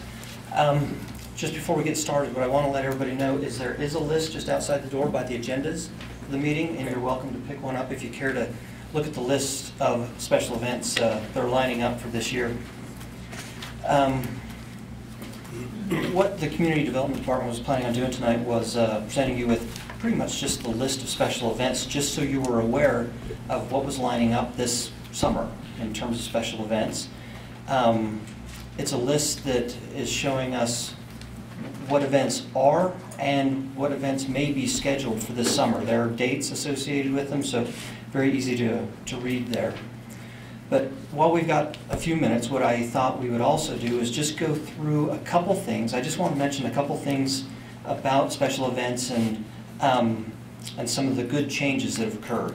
They have to do with the special event review process and the county's special event webpage. So as far as the process, what's really nice right now is that special events have become a project in the county's project tracking system. It's called Merati. Prior to a few years ago, projects were just coming in and they were being passed around hard copies of applications to different review agencies. Now the projects come in, they're taken in, they're put into Merati. Agencies are notified, agencies can now give review comments. The reason that that's really nice is because the process, as far as an approval, has become much more efficient, much more streamlined for event organizers and the review agencies. What else is very nice is that the public, all that information is right at their fingertips. They can grab that information, they can find out what events are being proposed, they can receive all review agency comments and know exactly what's going on with each and every event. That great idea came from, I believe it was Tammy Adelot and Iris Hennon. They worked very closely with the county's IT department. That was wonderful and made that available to us. What else I'd like to also mention along the lines of process is that we added a few new review agencies. The new agencies consist of the Forest Service, the Ogden-Weber Convention and Visitors Bureau, the county's road department, the State Tax Commission, the Utah Film Commission, and our most recent addition is our Ogden Valley Parks District. So it's going to be very helpful to have them not only be able to provide comments, but just to have them in the know about what's going on in and around the valley. As far as that web page, overall, the web page has been updated. It now has links to several more important websites and to some very important forums. It also now includes a calendar, so anybody can get on the special event website and scroll down to the very bottom, find the calendar, and you'll be able to see all the events, the number of days that that event covers, and a small description of where that event is. In fact, there's a link that's provided there in that description that you can copy and paste into your browser, and you can go right to the special event project in Merati. That idea, I'm going to give some credit to Ron Gleason. He asked that we may even be able to provide a link from the calendar to the project in Merati, and we were able to do that. So, now as far as your update on 2019 events, I'll lead you to the second page in your packets there. If you can pull that up on, well, Mr. Jenkins, it looks like you don't have your iPad. Yeah, I didn't bring my iPad. In the packets, I'm going to give you mine. Here, we can share this. We can share this. Okay, we got it, let's go. So you see the number of events. These are countywide, but the events that are in bold are the events that will be held in Ogden Valley. The highlighting is intended to show you what weekends may be quite busy. That's what we really want to point out to you. We have a few new events. One is called Iron Lung. It sounds like it's the first year that it would be scheduled to take place in Ogden Valley. It's a road cycling race event. The Electric Powwow is an art and music festival that would be held up South Fork Canyon at Memorial Park, on the county's park, this summer sometime. And the Utah High School Cycling League has started to have events here. Now that one's not necessarily new, but last year they held their first event at Powder Mountain. This year that event will actually take place 3 times. Twice at Powder Mountain and once at Snow Basin. And that event has to do with high school cycling teams. Really, Commissioners, that's all I have for you as far as an update. I know that from time to time we do get calls. There are concerns because of additional traffic and congestion. And that's exactly why we wanted to bring this list of events to your attention. Scott, maybe just make mention, you can see that if you look at that list, there's 2 or 3 weekends that will impact the valley significantly. I've actually met with Scott, a couple other people, including the sheriff, that we looked at some ways to possibly modify start times, etc., traffic flows to minimize the impact we're going to have on the valley. It's no guarantee you won't see some traffic delays, but we are making a major effort in working with the organizers, with the Sheriff's Department, and with the county to try to mitigate some of these traffic concerns as much as possible. We just become the place where people like to come to recreate, which is both good and bad, so we welcome them in. That's very true, and I really appreciate your help doing that, because once an event submits an application, that will get sent out to the review agencies, and then if you've already had that conversation, they'll be prepared to make comments and set requirements for the event organizer to have to meet. Yeah, and that's a major change that we saw with these event organizers now having to receive approval, and we have some clout at the county to basically say, we're going to only allow so many in on certain weekends so we can adjust dates rather than everybody showing up the same weekend. So right, and a lot of these event organizers are very good to work with. In fact, Mr. Christensen is here tonight.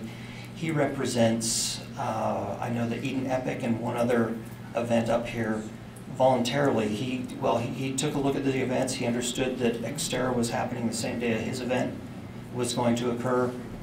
He's changed that date at least a week or 2. So that's something that we can do voluntarily, is go and work with the event organizers and see what they're willing to do. The problem comes up when they've already invested a lot of money into their marketing, and they've had plans and people signing up to participate in these events, but they didn't know other events were taking place. That's another reason why that event calendar on the website has been helpful. What we are seeing is that the events from 2017 to now, every year, we're receiving about a 20% increase in the number of events. In 2017, we had about 14 submit applications. In 2018, we saw about 5 more, about 19 or so. This year, we're lining up with about 24 or 25. So it's becoming much more popular. Sounds like we need to have a discussion about how many, if we put a limit on that. You know? It's a discussion. Good idea. Yes. Would you like to comment on this? Yes. Just a question. So we're... You've got to come up to the mic if you're going to comment. Everything's recorded tonight, so once again, state your name. Jennifer Dunyan, and I just had a question to ongoing support these types of events. I know that the pathways are maintained by private funding, a lot of them, like the WEBER Pathways Foundation, and I'm learning more about that as we've moved up here. But is there some consideration for long-term planning that there's some built-in funds, maybe with the tourism that comes to Utah, or when these funds come here, is there something that's earmarked to maintain these and the facilities that they're using, whether it be the trails or community, maybe just a long-term vision to make sure that these are maintained with funding that is a more reliable source, such as That's probably a question for Sarah. I love Sarah. She's great. So the tourism coming in, if there's... You want to answer that, Sarah?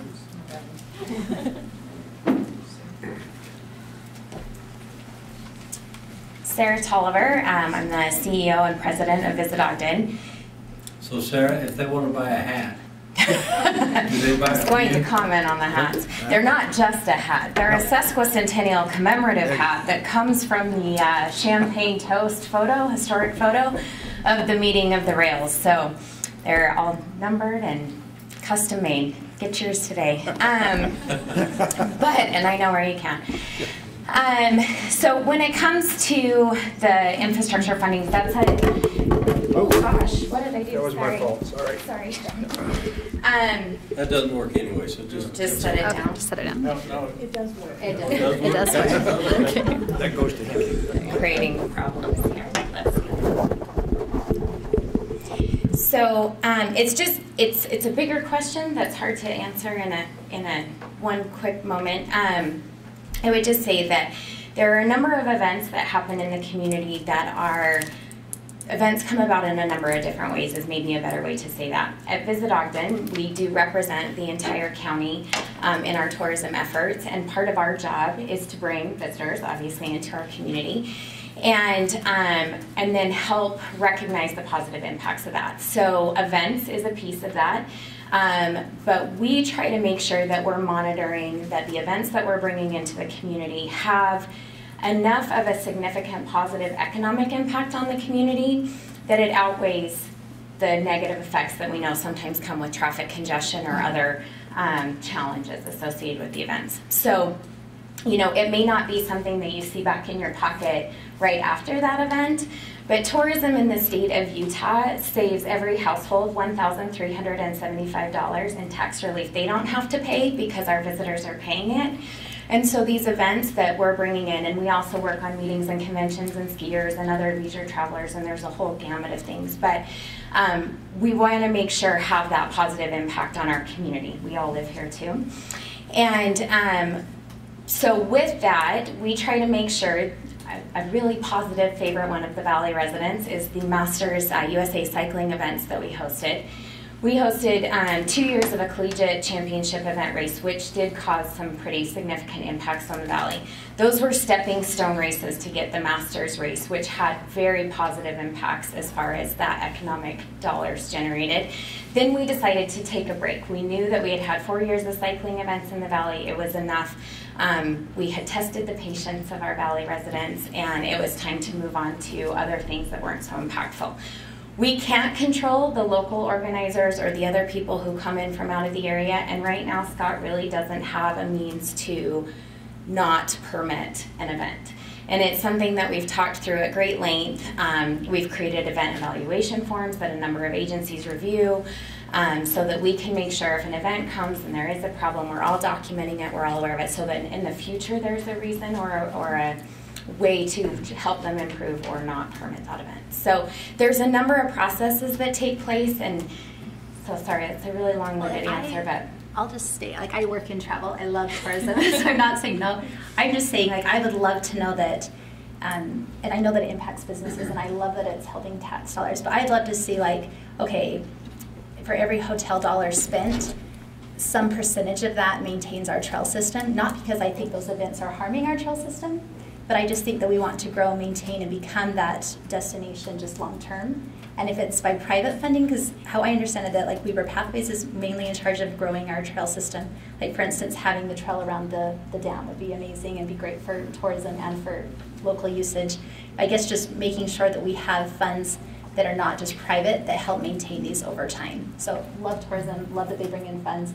More so just kind of the strategy of how, I don't know if it's even your department, it's maybe more theirs, that they just have some things in place to maintain these trails, not from just private funding. Thank you very much. We appreciate that. So, you know, it's interesting. When I first became a legislator, that figure was $650 a year of our taxes that tourism paid. And now it's $1,375, so it's more than double. It's pretty good. Yes, sir. My name's Dan Davis. Some of you may remember Jack Davis. He's a longtime politician, doctor, rancher, and doctor, everything else. Anyway, I'm a full-time resident, but I've been a part-time, full-time, a part-time, lifetime resident of Huntsville. One thing with these events, and I absolutely love them. I've run marathons, done these bike races and everything else, but to establish a traffic flow, what was it, 2 years ago, I think, I just went over to Eden to grab some milk and some Rice Krispies. I got trapped. They said it was going to be 2 hours.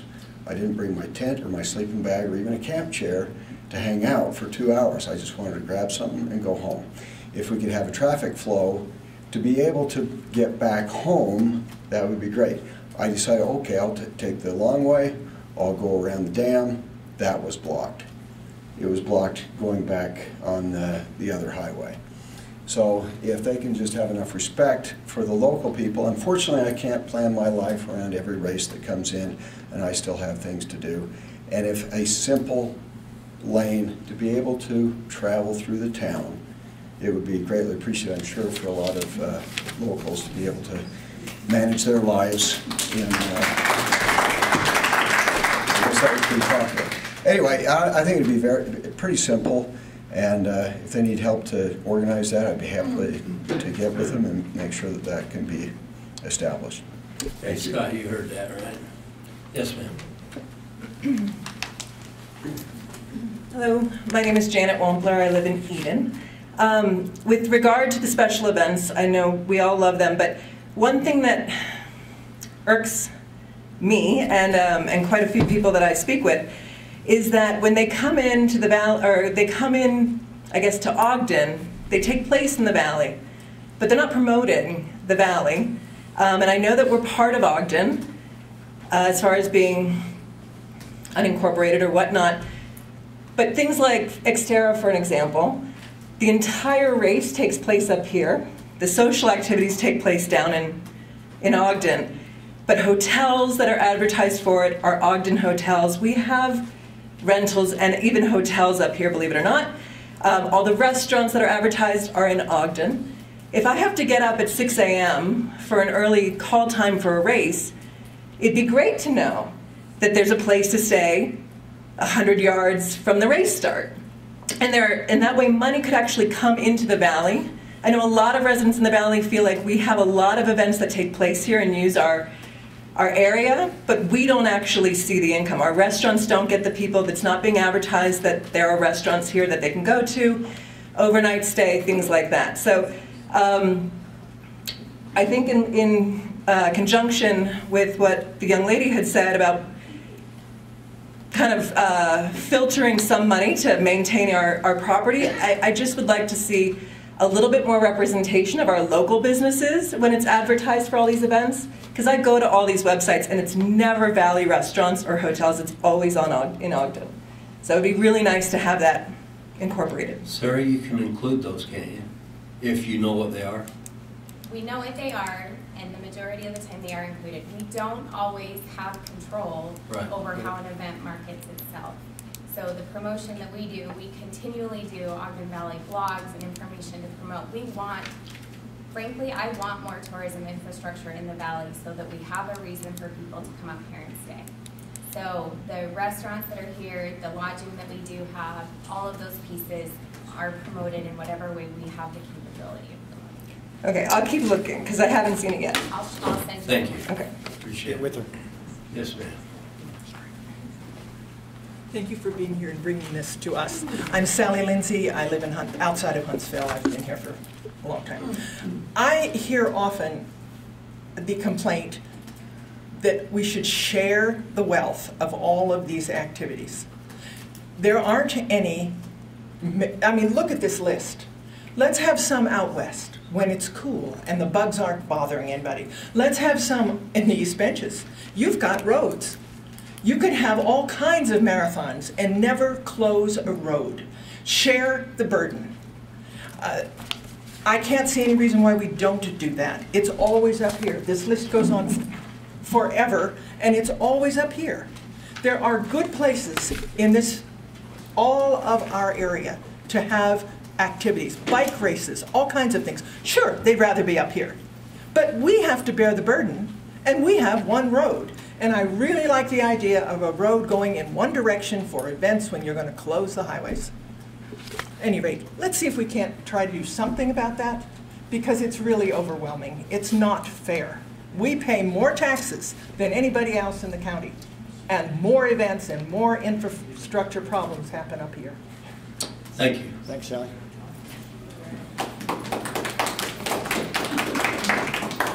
Mary, you're gonna have to move that mic back around.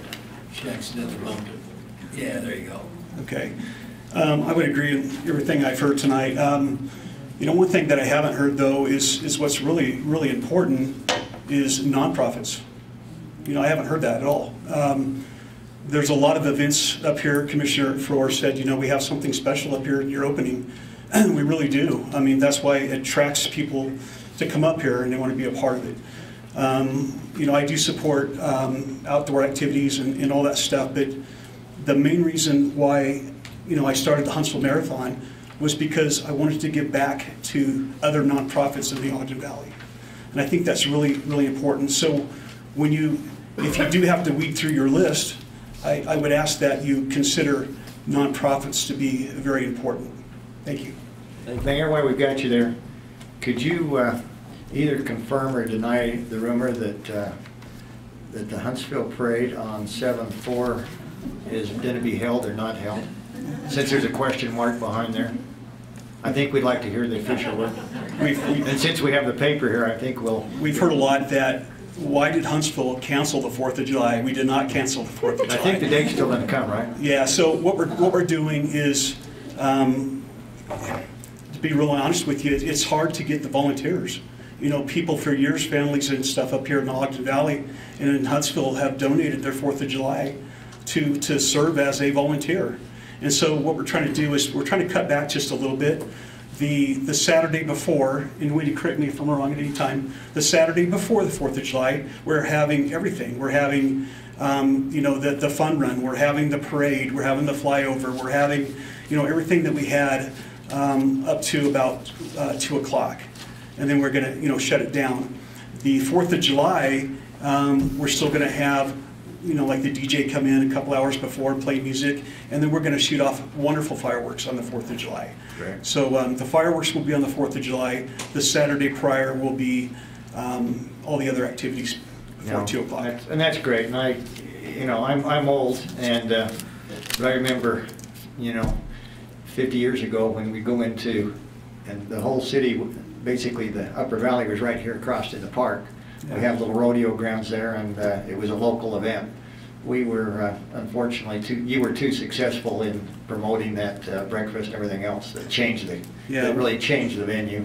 Yeah, we'll have the breakfast and everything, but it'll be on the Saturday prior to, and it's really spun out of control, commissioners. It's hard. We get, you know, 5,000 to 8,000 people up here, and we don't have the volunteers to support it. So thank you. Thank you. Thank you, Mayor. We have one more. 2 more. I didn't see you back there, sorry. Okay. Jan Fulmer, I live in Eden. Regarding the events up here in the valley, I think what my predecessors have talked about, it's true. I refer to our valley as the recreation gem of Weber County, and we want to make sure it stays that way. In the future, I am hoping that perhaps when there are events that come through this valley, there may be some type of additional fee that can be collected from these event organizers that is fed back into Ogden Valley. So we may be able to get more parking areas around the reservoir. The way it stands right now, when we have events like this, there are 2 main opportunities the residents have. Number 1 is to clean up the trash, and number 2 is to upright the porta potties when they get blown over. And the last is not the greatest opportunity in the world. So please, gentlemen, commissioners, please think about it. You want to preserve this valley because it's a source of revenue for the county, and it is a recreation gem. Many counties come here. So for future events, please, I don't know if you call it a surcharge, an Ogden Valley use charge, just something that additional funds can be collected for each contestant, and then that money get fed back to Ogden Valley. Okay. and we will actually talk about that a little bit later. Hi, my name is Melissa Harrison. Hi there. And I recently joined the Weber Pathways Board, but I'm not speaking for the Weber Pathways Board. And I really agree with what Jan just said. Our problem is the population along the Wasatch Front is just going to continue to grow. And whether we like it or not, we have a lot of open space up here, and people love to come here. There are fewer and fewer spots for people to go and ride their bikes and be on lakes. And so I do feel like it's at a critical time that we get some direct funding to help support the infrastructure. Right now, it seems like we're fundraising on Weber Pathways for, you know, what I feel is a sidewalk, and to put in these pathways and to put in restroom facilities and try and stay ahead of the development is really critical. And I think with some smart planning and trying to get ahead of this, we can make it a nice place to live and for people to continue to come, because they're coming. So we just need to prepare for it and be smart about it. Where would you put that money? As far as? Yeah, if we were to collect extra $1 from every participant, where would you use it? I would pass. I think putting in pathways all over so that people can bike and get around. I think we need restroom facilities. Parking is going to be, you know, at Art Nord, you're already seeing that's a big problem. And it's already kind of becoming at a critical level, I feel like. But, you know, how to limit how many boats we're going to have on that lake. There's a lot of things that are brewing that. You know, it was a shame with Trappers Loop that UDOT didn't, they made that less safe than more safe. And so some of this is a state problem that we need, you know, to address at that level. But it's a great place, and we're all here to protect it. So thank you. Thanks. Thank you very much. So I want to thank the mayor. He's leaving. Thanks for being here tonight, Mayor. And I apologize. If you live in Huntsville City and you're interested in CERT, Jim's your man. I'm just throwing him under the bus. He's Huntsville City. There you go. So, you know, it's interesting when you talk about who uses the Upper Valley here. When it comes to skiing and the dam, #1 users are Davis County. And you say, okay, well, who's the #2 users? And certainly that'd be Weber County. No, that's Salt Lake County. We're third. So the other counties use the dam and ski up here a lot. All right. Next item up is an update on the library capital plan and a request for authorization for funding for the capital projects. Linda Winsgard. Thank you, Linda, for allowing us to be here tonight. It's a pleasure to be here. Appreciate the opportunity to be on the agenda, and especially in the Valley where I grew up. I was thinking when they talked about the 4th of July, how I grew up on a farm. We had horses and everything, but on the 4th of July, I can remember coming to the town square and paying a dime over and over again to ride a donkey. Money I had to earn by getting up and picking strawberries at daylight, you know, but there was always something amazing here for us to do as kids, and it's a great tradition, something nice to look back on. So you had horses on the farm, and you'd come here and pay a dime to get on a donkey. Yeah, you can imagine what my father thought of that. If we earned it, we could spend it. And we got smarter as we got older, I think. Anyway, I wanted to, as I said, thank you for the opportunity to update you on the Library Board's 5-year capital facilities plan and propose that a portion of the project savings be authorized for additional capital improvements and enhancements designed almost exclusively for this facility here at the Ogden Valley branch. You'll recall that in 2011, 12, and 13, the Library Board honed a 5-year capital plan for which they sought funding to bring 4 libraries in the county up to the standard of the Pleasant Valley branch, which is in Washington Terrace, and it just opened in 2009. And after several community meetings and public hearings, commissioners agreed to allow the board to put the capital plan to a vote. However, the total amount needed to fund the entire plan was reduced by 10%, and this reduction eliminated the entire contingency fund for the 4 projects.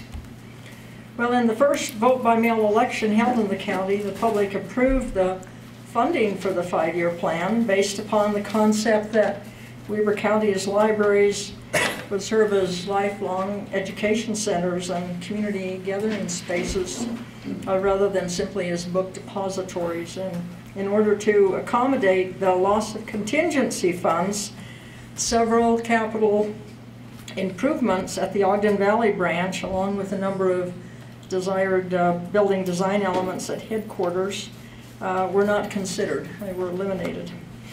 The action was taken in order to ensure that these first 2 projects, the Ogden Valley branch and the New Southwest branch headquarters in Roy, did not consume so much funding up front that there would not be enough funding later to complete the renovation of the main library and the North Branch. Well, I'm happy to report tonight that as of January 1st, 2018, last year, it was anticipated that all 4 projects would be completed by mid-year with a budget surplus. The library board requested at that time permission to use a portion of the savings to address items that were omitted during the scope of work curtailment of the first 2 projects here at Ogden Valley Branch and Southwest Branch. And on January 23rd of last year, Commissioners authorized the board to proceed with the installation of a lightning protection system on the Southwest Branch, and then to enter into a contract for construction of a new wastewater system to be located here in this facility. Well, as of April 1st of this year, just a few days ago, it was projected that all the projects, including those authorized by the commissioners last year, the lightning and the wastewater treatment system, would be completed with a sizable savings of more than $1 million. The point of sharing this history is to report that all of the county library capital projects approved by the voters in 2013 were finished on time and considerably under budget. With this background and projected savings in mind, I'm requesting your authorization to proceed on a number of additional capital improvements here at the Ogden Valley branch and one at the Southwest branch library headquarters. And I'm asking that they be paid for with funding still available in the general obligation bond account. These proposed uses have been reviewed and approved as appropriate by the county's bond and legal counsel. The first of these projects, very briefly, and I know that there was a handout distributed here with these projects listed. The very first project was funding to landscape the west side of the property out here and to make that into an area that's really a nice gathering place for the community, and perhaps an outdoor performance space. It'd be a place to host community programs, children's activities, or maybe just to sit outside in the shade and read a book. This area was traditionally used by the state of Utah as a shops area, and so a lot of sand and salt and so forth was stockpiled there, so there could be some expense in terms of mediating those substances. The second project is to create a clean server room. The building opened in 1996, and as you might guess, designed a year or two before that, without much infrastructure for the kinds of services that public libraries provide today, certainly not with the kinds of infrastructure that you see in the county's other 4 libraries.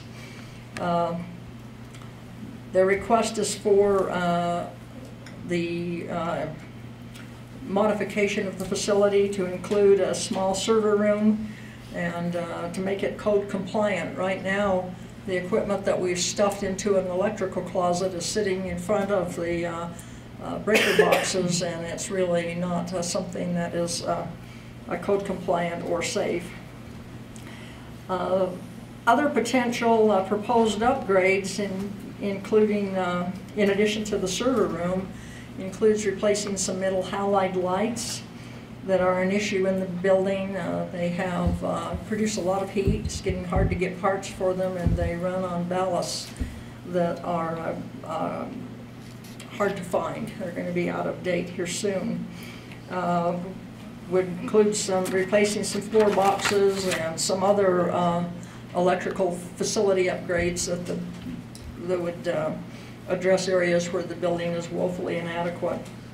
The fourth requested upgrades includes replacing the worn circulation desk, some additional millwork and hinges. The circulation desk out there, if you take a look at it, has been cut up several times as equipment's been moved in and out. The surface is worn thin after 4 million books have been checked in and out of this facility.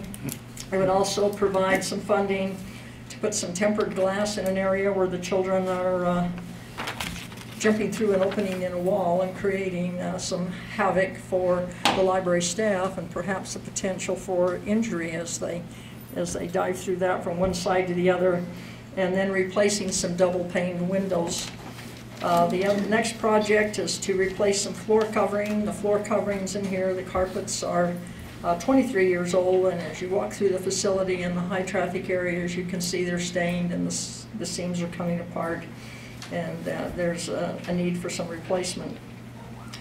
We're looking at refinishing and painting the exterior wood and metal surfaces of the building, up in the eaves and rafters and braces and so forth.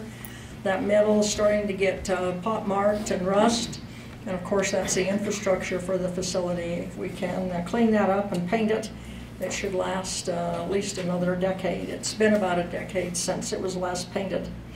The next item is seal coating, then striping the parking areas here, but also at the southwest branch. The asphalt for this facility out on the street was laid in 2013. At the southwest branch, 2014.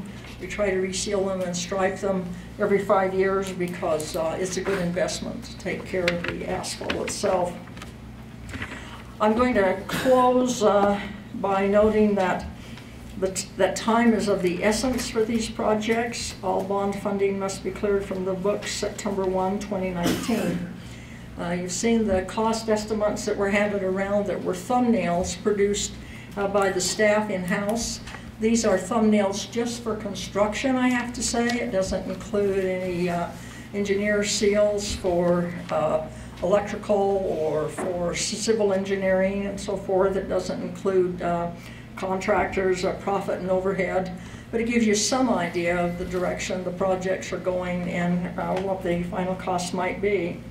As I said, I'm working on professional cost estimates, and as soon as I have solid numbers, I'll pass them along to commissioners. I'm also in the process of preparing a summary of moving costs that were billed to the library operating budget for work employees did in handling and moving the collections while the main library, North Branch, and headquarters library were either remodeled or built. The staff moved more than 4 million pounds of materials over the course of those reconstruction projects. And so the bond funding can reimburse the operating budget for that. When all of this is completed, it's anticipated that there will still be a balance of more than $1 million in this general obligation bond fund. So that's my brief overview. I thank you for the opportunity to present, and I'm happy to respond to questions if there are any. Linda, the question I have, the very next item is a contract between Weber County and Saunders Construction for the Ogden Valley Library. Does that tie into the funds you were just talking about? No, those funds have already been approved by a previous commission. The project has been designed, bid, and we're ready to enter into a contract to begin putting that waste treatment facility in place. So the funds you're talking about in this presentation are those that you presented to us the other day that were approximately $400,000? Approximately, yes.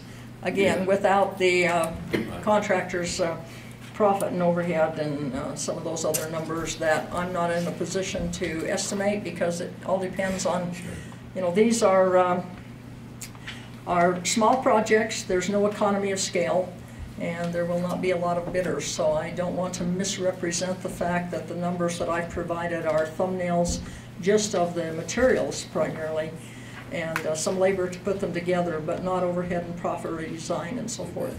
You'll get us cost numbers.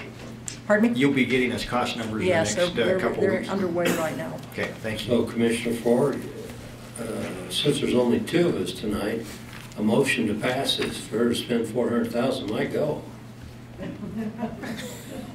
Well, I think we need to see the final numbers first, though. I don't think we need to.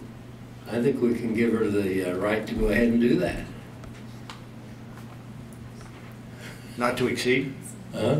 Exactly.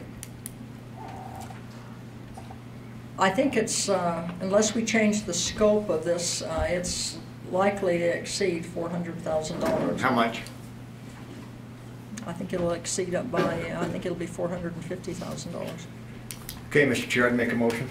Okay. That we approve the request as discussed by Ms. Waysgard for the improvement she discussed not to exceed $450,000. Okay. I think I'd second that. Then we just won't tell Harvey about it. That's what he gets for being on vacation. That's right. All in favor, say aye. Aye. Aye. There you go, Linda. Thank you. All right. Want me to stay right here? Yeah, you got one more to explain. We're on action items now. Did you have somebody else who wanted to talk to that issue? I was just going to support her, but you passed it. You passed it. It's a done deal. Yeah. Kathleen Jensen. Don't talk, we could re-vote it. Yeah, that's right. I'm on the board, and there are 4 wonderful libraries that have been brought up to code, and we need to be. We're 23 years old, and we need to be brought up to code, too. That's good. And we have money. Kathy, you're a big part of making that happen, too. All right, Linda, go ahead and talk to us about action item 1 with Weber County and Saunders Construction. Okay, Commissioners, as I noted, last year Commissioners approved funding for site and utility improvements. Primarily replacing septic system and drain field that have been failing over the past several years. We pump the tank regularly. In fact, we had to pump it for this meeting, so we didn't have to issue 3-buckle boots as people arrived. The contract before you this evening is in the amount of $167,984, and it's been reviewed and approved by legal counsel and is being recommended to you by the library board. County purchasing agent competitively bid the project, and Sanders Construction was the low bidder.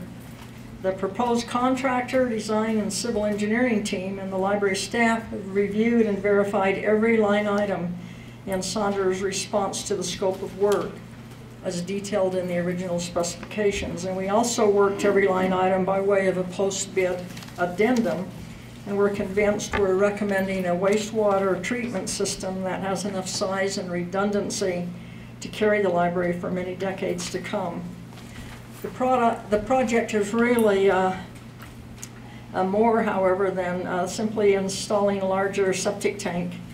It requires construction of a new effluent pumping station and a much improved and larger absorption field that will be relocated from the east side of the building to the west side of the property. The system will be installed with a valve so that the flow can be directed to the new absorption field while the property on the east rests, and then if there's an issue in the future, the valve can be changed and we can go back and forth between the two fields, ensuring that we don't have future issues and that we get the value of the public's investment in both of those absorption fields. Because of the porous nature of the soils, the engineering standards call for the new lines to be just 12 inches below ground, providing an additional medium for filtering the wastewater. Since the drains on the interior of the building are several feet deep, or several feet below the ground, it does require some electrical modifications to the supply lines to add a pumping station on the east side of the building. The project requires replacing a significant amount of concrete on 3 sides of the building, and as I said, a larger tank, pumping station, effluent and drain lines. The Health Department has issued a permit to construct the wastewater treatment system, and Huntsville Town Planning Commission has issued their land use permit. The contract allows Saunders Construction 90 days to reach substantial completion of the work. Our intent, if you approve the contract this evening, is to immediately provide the contractor with a notice to proceed, as the general obligation bond funding for this project needs to be dispersed by August 15th. And what's the total of that bid? The total of that bid is $167,984. Very good. Questions, Commissioner? Linda, so did the east side drain field fail, or you're just Yes. taking? It's been failing for years. Okay. And it's completely saturated.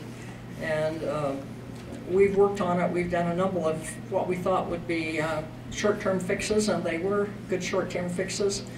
But after having a civil engineer and others look at the field, they recommended that we move it to the other side.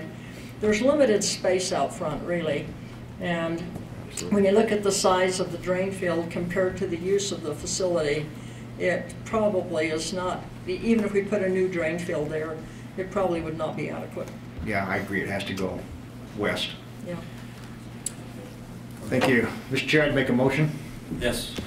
Motion to approve the contract by and between Weber County and Saunders Construction for site utility improvements at the Ogden Valley Library Branch in the amount of $167,984. Good, there's a motion and I will second it. All in favor say aye. Aye. Aye, it passes. Very good, thanks Linda. Thank you, gentlemen. All right, next up is a request for an interlocal agreement by and between Weber County and all these people I'm going to read for election services.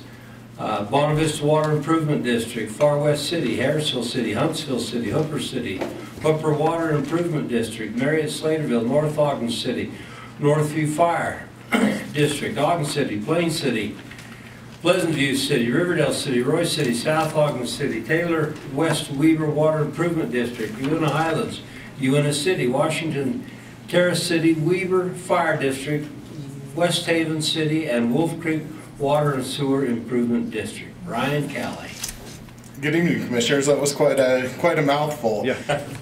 So what you have before you is just a standard agreement similar to what we've done in the past. Within Weber County, we have 15 municipalities, and there are 7 special districts that contract with us to do the elections. And really what this does is allows us to bring it all under one umbrella so that people get one ballot and have a standardized way of voting from year to year. And we really do have a great partnership and a good relationship with our cities. I know I saw Becky, who's the new town clerk here in Huntsville just a few minutes ago, and Wolf Creek Water that's up here as well. But like I said, it really is a service, I think, to do this all together, to utilize the resources and the expertise that we have in Weber County in order to provide this service to all of those residents. And this comes basically, what we charge is $1.80 per active registered voter that we mail a ballot to. With the fall, we do have the form of government change question that will be on the ballot, so we'll split the cost with those entities. But really for $1.80, I feel like that's a really good value for them and for the county as well. Thanks, Ryan. Commissioner, any questions? No, I'd make a motion to approve the interlocal agreements between Weber County and all those cities named on action item H3. I'm not going to read them all. I don't blame you. And I will second that. All in favor say aye. Aye. Aye. It passes. Thanks, Ryan. You know, Ryan, he runs the county election system, and when you look at Utah County that last year had people walking away because it took 4 and 5 hours to vote, and our system went just like that. And that's because of Ryan. He did a great job for us, and we appreciate it. Yeah, no question. Ryan runs a great operation down there with his crew. Deserves all of our thanks from the county. You bet. All right, item number 4 is a request for approval of right-of-way contracts between Weber County and C.J. Saunders and Dusty Sanders for the personal property on 3300 South. Mr. Gary Myers. Gentlemen, appreciate your time tonight.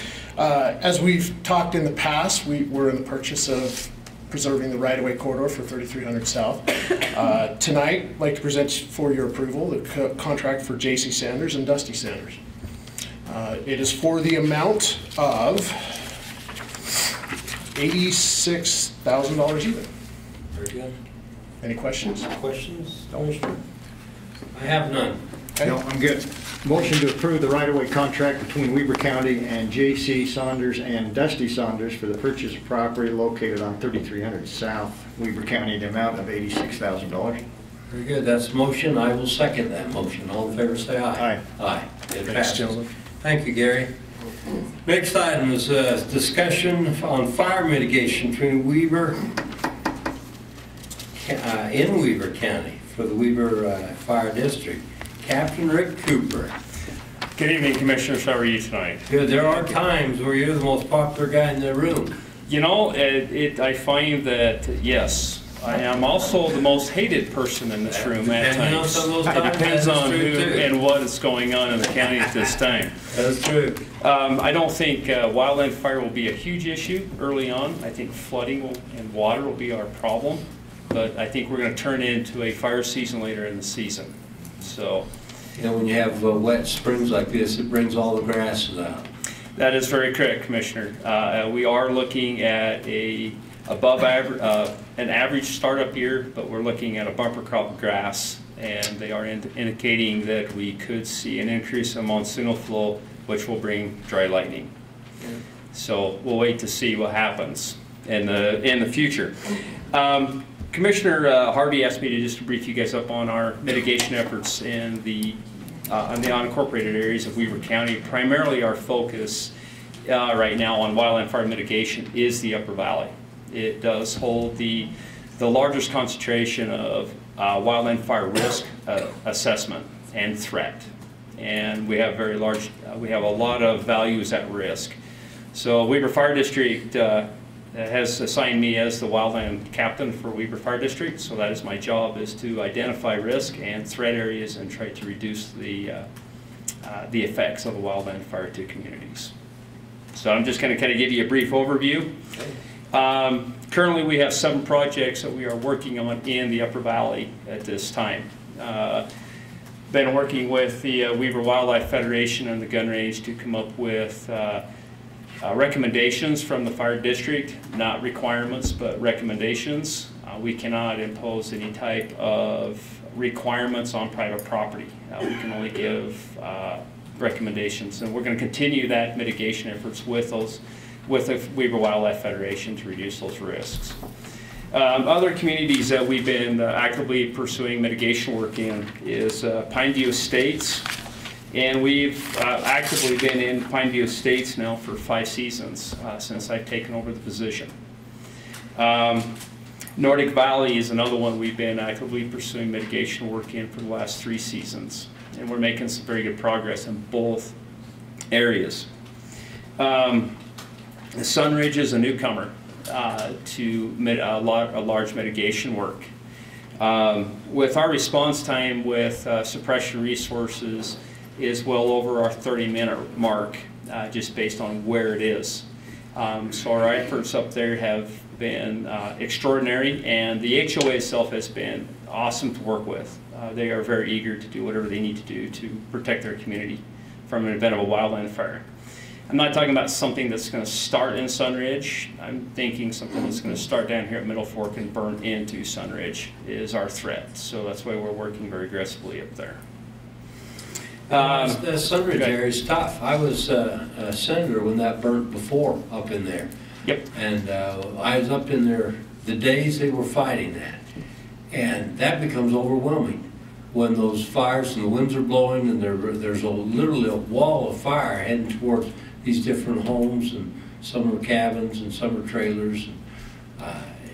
It's a pretty tough issue. It is an extremely tough issue.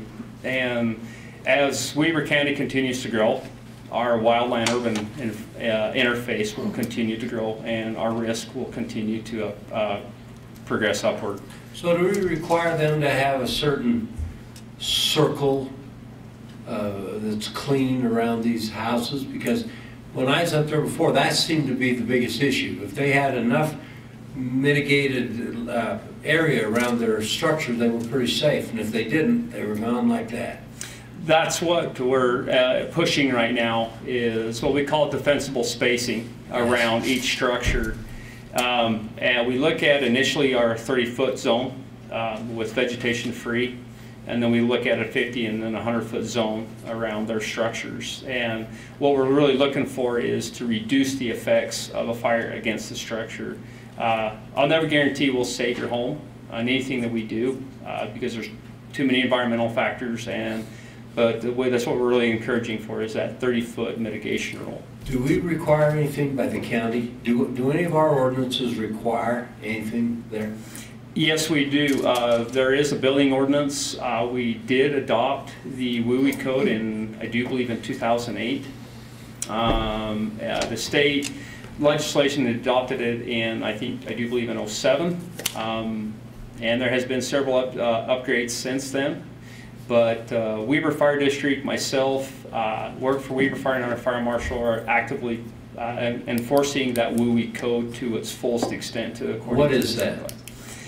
The WEBER code, it's a book about yay thick. Yeah, but the defensible space. 30 feet. 30 feet, that's all, huh? That's what we recommend, is 30 feet. But what we're actually working in right now, Commissioner, is homes that were built prior to the ordinance being passed. All right. So that's kind of where we're sitting at right now. And I can give you more updates as we move on. Very good. Thank you very much. That's a great report. Captain, hold on one second. I've got a question for you. Absolutely. So we've had some discussion just recently about the possibility of adding or putting in 6 fire hydrants in Ogden Canyon.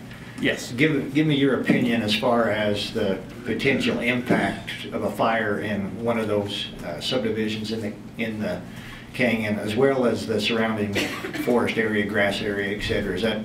Do you think fire hydrants in the canyon would help mitigate some of the fire hazard we see, or help in case there was a fire in there or not? Based upon what we have right now, which is basically pumper trucks or pump out of the river. Oh, absolutely. Those hydrants would be more than beneficial. I've been with WEBER Fire District now for 16 years, and I've had 4 structure fires and I don't know how many grass fires in the canyon, and water has always been an issue. I know we could have saved at least 2 of the structures if we'd had adequate water supply in the canyon. The one was several years ago.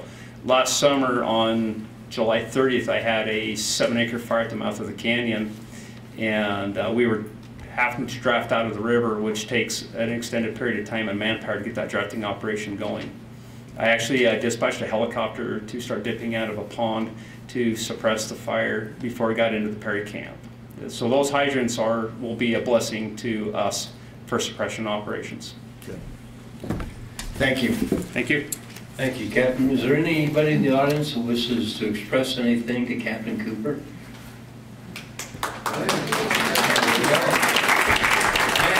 How come you applaud him and you didn't applaud any of us? Like I said, I'm the hero right now. Just wait. I just have a question. Part of the problem is fuel. State your name again. Oh, Dan Davis. Part of the problem is the available fuel. And we watched the fires in California, how incredibly devastating they were, burning houses and burning people and everything else. My family controls about a section of land there at the mouth of South Fork. Are there funds available to assist in fencing to be able to allow to get grazing up there, either cattle or horses? We don't want to do sheep, that's way too difficult. To be able to, and taking into consideration the carrying capacity of the wildlife and everything, to be able to get up there and control some of the foliage, graze it down so there isn't as much fuel to be able to burn. When I was up there last summer, I dared not even chip my foot on a rock for fear, because it would have just gone right up over into Middle Fork and into the developments there. So I was just wondering if there are any funds available that to help for fencing, put some grazing, help eliminate some of the fuel that would burn if anything were to start. Any county, state, or anything else? Well, there is some federal funding. It's through the National Fire Plan, but the funds, we actually have to put in a larger grant, so we can't do one specific grant for your property and go abroad section. No, I'm just saying, any coordination with other people, Yeah. so that we can eliminate some of the fuel anyway, so it's just not such a, I mean, the only thing worse would be 5 gallons of gasoline. Oh, absolutely, and I agree with you. We've done some cattle grazing in the past in Weber County, in the Causey Estates area. We have had some degree of success with it. The problem with that, we only usually get a 1-year grant for cattle grazing, and then that grass is an annual. It's going to grow back next spring. Right.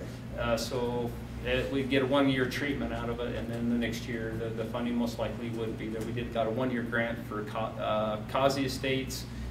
Very good success, but we're right back to where we were before. My suggestion to you is to get a hold of me. We can come up and do an assessment of your property. We can give you ideas on your property that you can mitigate yourself.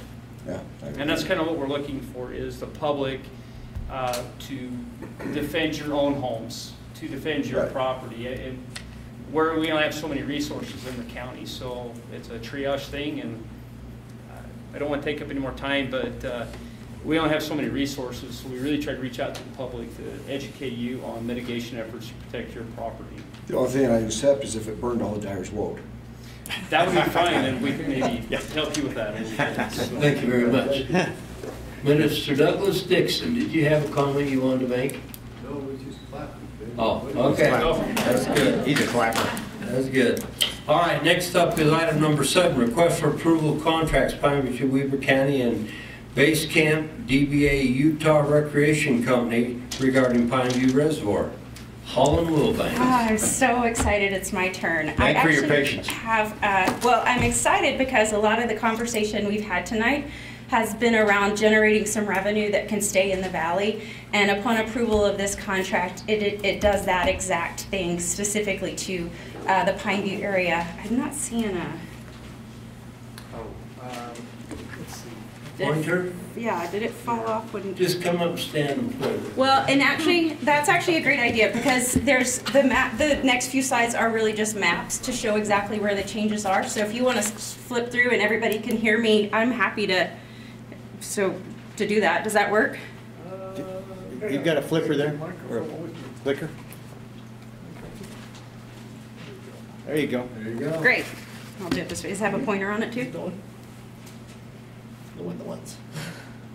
Okay. So let's just do this real quickly. So before I present this contract, I did want to give a little brief history about how we got here, because this has been a lot of work from a lot of different organizations in the making over a number of years, and I'm really excited to see the progress that we've made over the years. First of all, the partnerships between Weber County, our Sheriff's Department, the U.S. Forest Service, the Division of Wildlife Resources, and then this informal citizen group has been really important and influential in a lot of the decisions and changes that have come into place over the last few years. So if you'll flip to the map, so obviously you guys are real familiar with the area.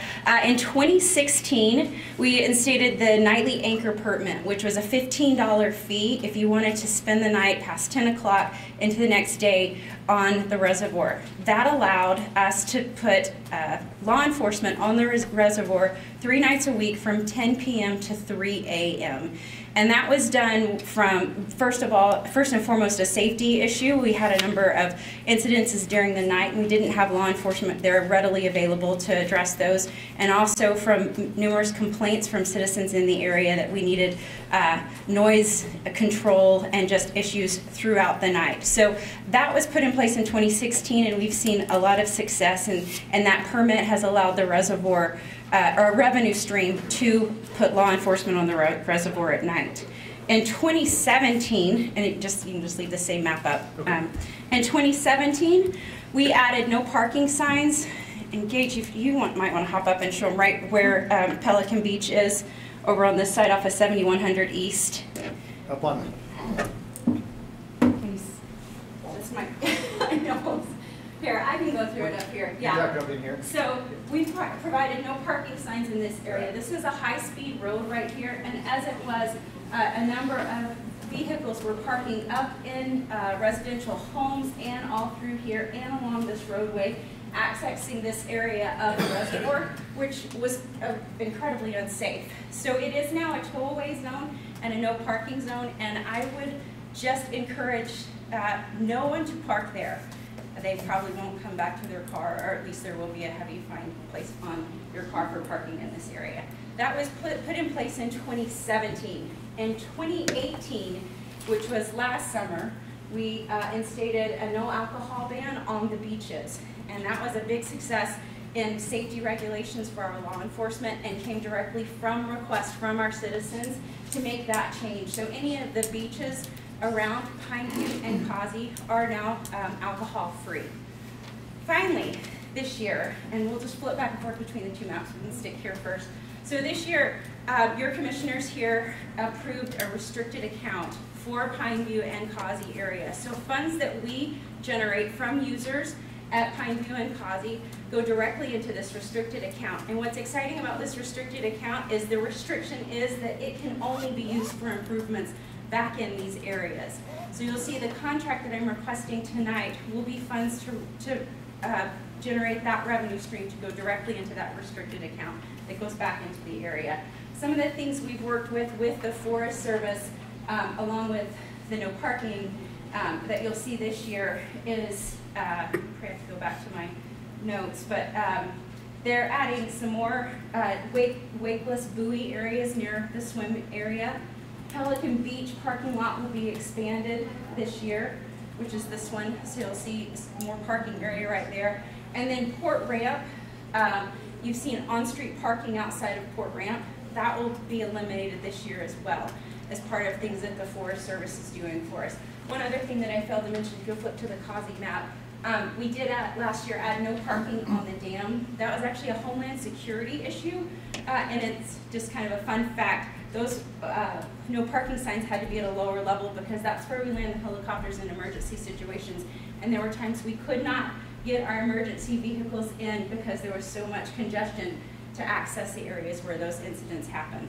So you can see over the last few years we've had a lot of change and a lot of positive things. And these were all done in an effort to preserve the asset, protect the asset, and still make a very enjoyable experience as a user and recreator. Not just a boater, but a beach goer, an equestrian, a trail user, an angler. Since these are both Forest Service assets, they're for all public use, and so that's been very important that we keep all the users in mind. So that gives you a little history. Does anybody have any questions on that? Holland? Yes, ma'am. One question. Could you clarify again, where do you get the revenue that you then put back into this area, and how much have you got to Okay, so that's the contract I'm asking for approval for tonight. So, Kurt, thank you, Ms. Fulmer, I appreciate that. So what the contract that the commissioners have in front of you tonight is with the new concessionaire. The U.S. Forest Service hired Base Camp, doing business as Utah Recreation Service, to take the place of ALNL. So that will be your new concessionaire for at least the next 5 years.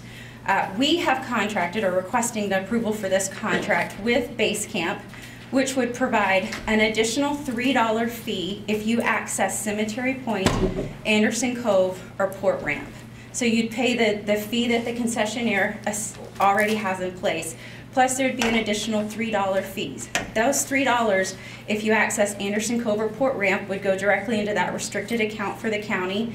The $3 fees collected at Cemetery Point would go directly back into Huntsville town and improvements along their roadways to access that road. So that is essentially the contract. It is in place for this year so that we can take a look and see what kind of revenues we collect over this next year, and then reassess how we can do better and continue to improve the revenues so that we can put it right back into the asset.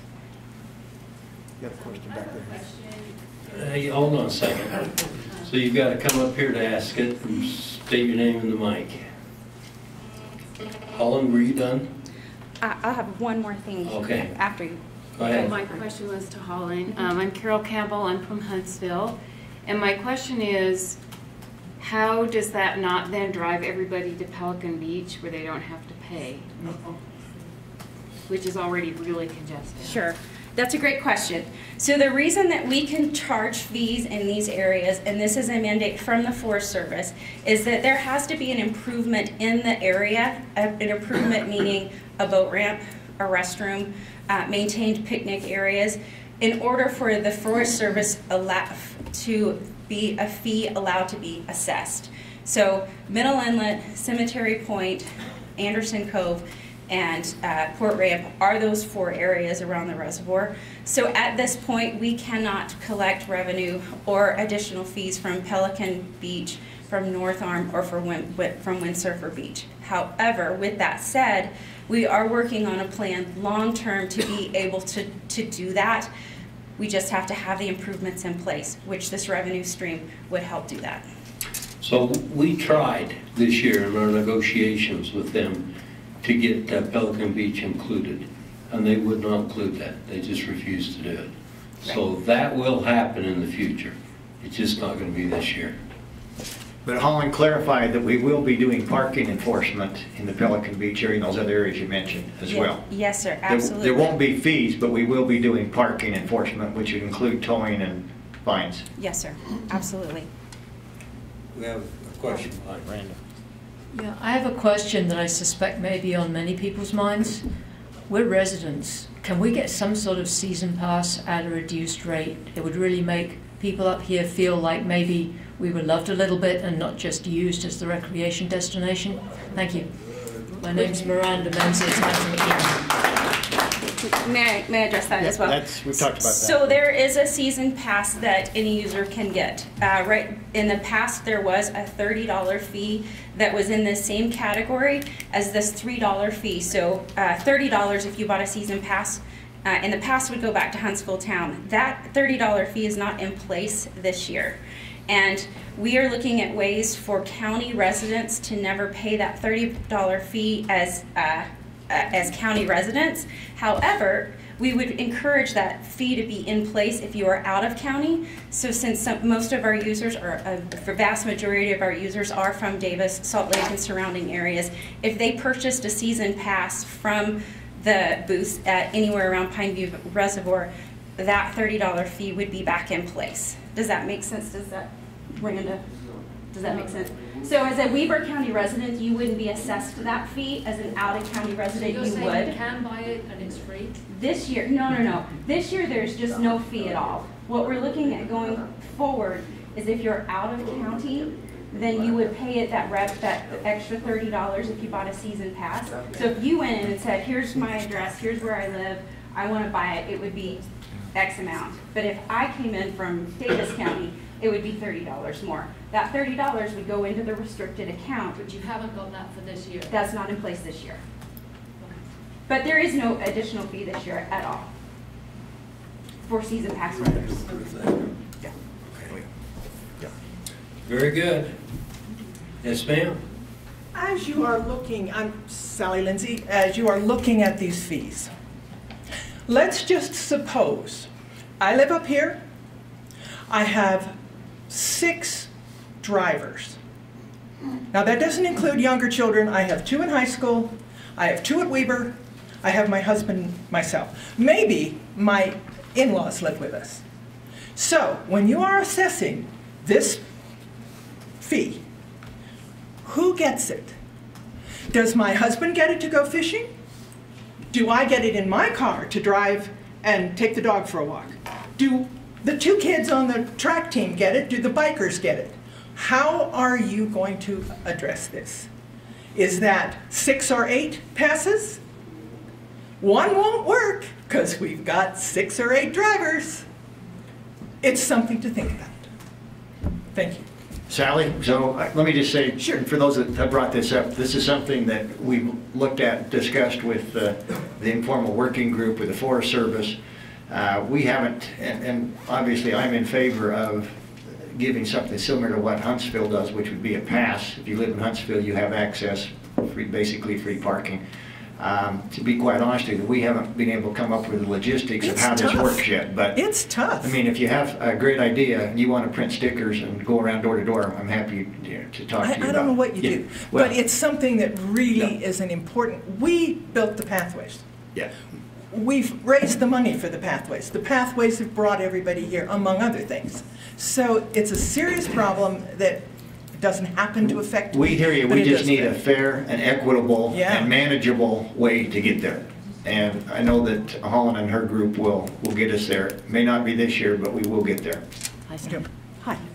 I have a suggestion based on You experience. guys tell us your name. Miranda Menzies from Eden. I have a suggestion based on experience in Ohio where Hamilton County Park District, if you look at what Hamilton County Park District does, they have like 30 parks within a very large urban county. And you basically get you can buy as a county resident at a reduced rate a sticker that goes on your car, just like you would for an apartment building in town or a parking garage or whatever. And that means that that acknowledges that vehicle, and I very much doubt that any family is going to have 8 vehicles for their 8 drivers. If they have, then they can afford to buy the sticker full price. So I would suggest you do it on a vehicle basis, not on a person basis. And that way you can buy a sticker that is permanently for that year. It's an annual one. At the end of each year you scrape it off and you put on the new one. They're very durable, and I'm happy to buy one in Hamilton County the next time I'm over there and show you how it works. And everybody in Hamilton County knew this. They were for sale November 30th for the following year. You bought them. It allowed you to drive through park districts that were across roads. So in this case, it would allow you, for example, to establish that the entire valley is the established center, and everybody who lives here has a sticker. And everybody who comes here has to buy a day sticker, and that way is how you control it. Okay, I like that. Thank you. I think these are all great suggestions. I do have to remind everyone that it becomes somewhat complicated when you are working with the Forest Service and with their concessionaire and with any other jurisdiction that might possibly have some say in the Division of Wildlife, the impact of invasive species, and it really, if it's a county park district, then we could walk in and make some decisions like that. So this partnership and this working relationship that we've built with these other entities over the years, we'll be able to get there, but it's not quite as simple as you'd think it could be just like that. So I just think it's important that we all know that this progress has been made pretty well. So with that said, I would ask for approval, and there is one guideline. The terms have all been approved by both entities, both Base Camp and I know you guys have reviewed them. Our legal department has reviewed the contract. It still has to go through the formal county process. So if I'm asking or requesting for approval of this contract pending the process that has to go through the other departments. You bet. Thank you. Appreciate that Yeah. presentation, Holland. Thanks, Holland. Commissioner? Yes, Mr. Chair, I would make a motion to approve the contract between Weber County and Base Camp, DBA Utah Recreation Company, regarding Pine View Reservoir as presented, action item 6. And I would just like to thank Holland for her work on this. This has been a major undertaking. This is a good step in the right direction. It's not perfect by any means, but it's a good step. It's a lot farther than where we were before. I'm a believer in user fees rather than general taxes. This gets us to a user fee basis. I firmly believe that those that use an asset should pay for it. And that we need to come up with a way that those in the valley can enjoy what we've always enjoyed at a reasonable, fair, and equitable, manageable method. So moved. Very good. I will second that. And on my second, I want to thank you, Holland. You did a good job. Thank you. I appreciate it.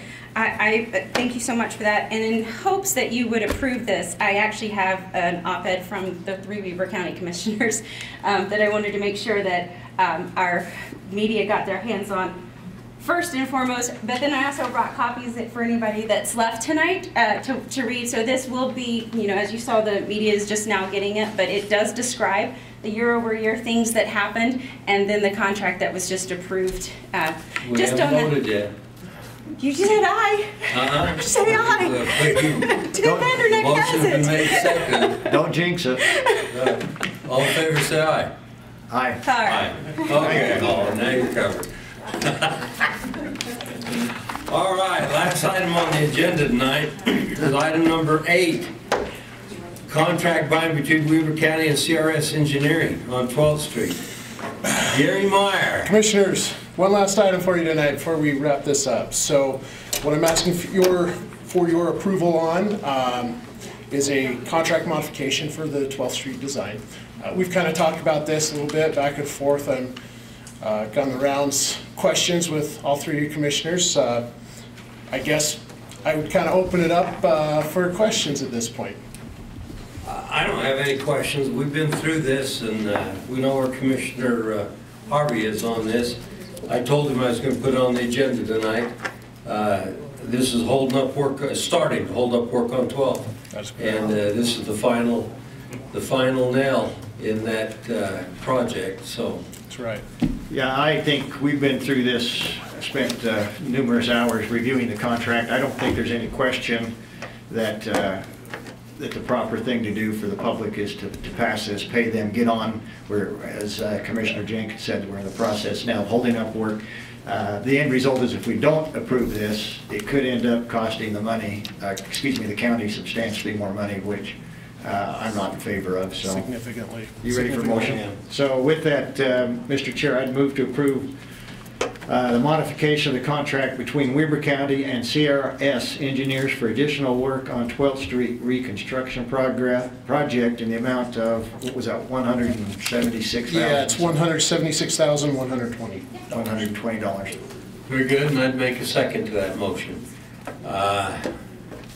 Anything else? Nope. Good. Very good. All fair to say aye. Aye. Aye. All right. Fantastic. It's done, Gary. Thanks, Commissioner. All right, Commissioner Farrar, comments.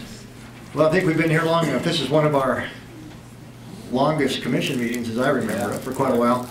I just want to take this time to thank all the members, friends, and neighbors from the valley that have taken time, and also those from the county that have come up to Ogden Valley to be with us this evening. I think this is a great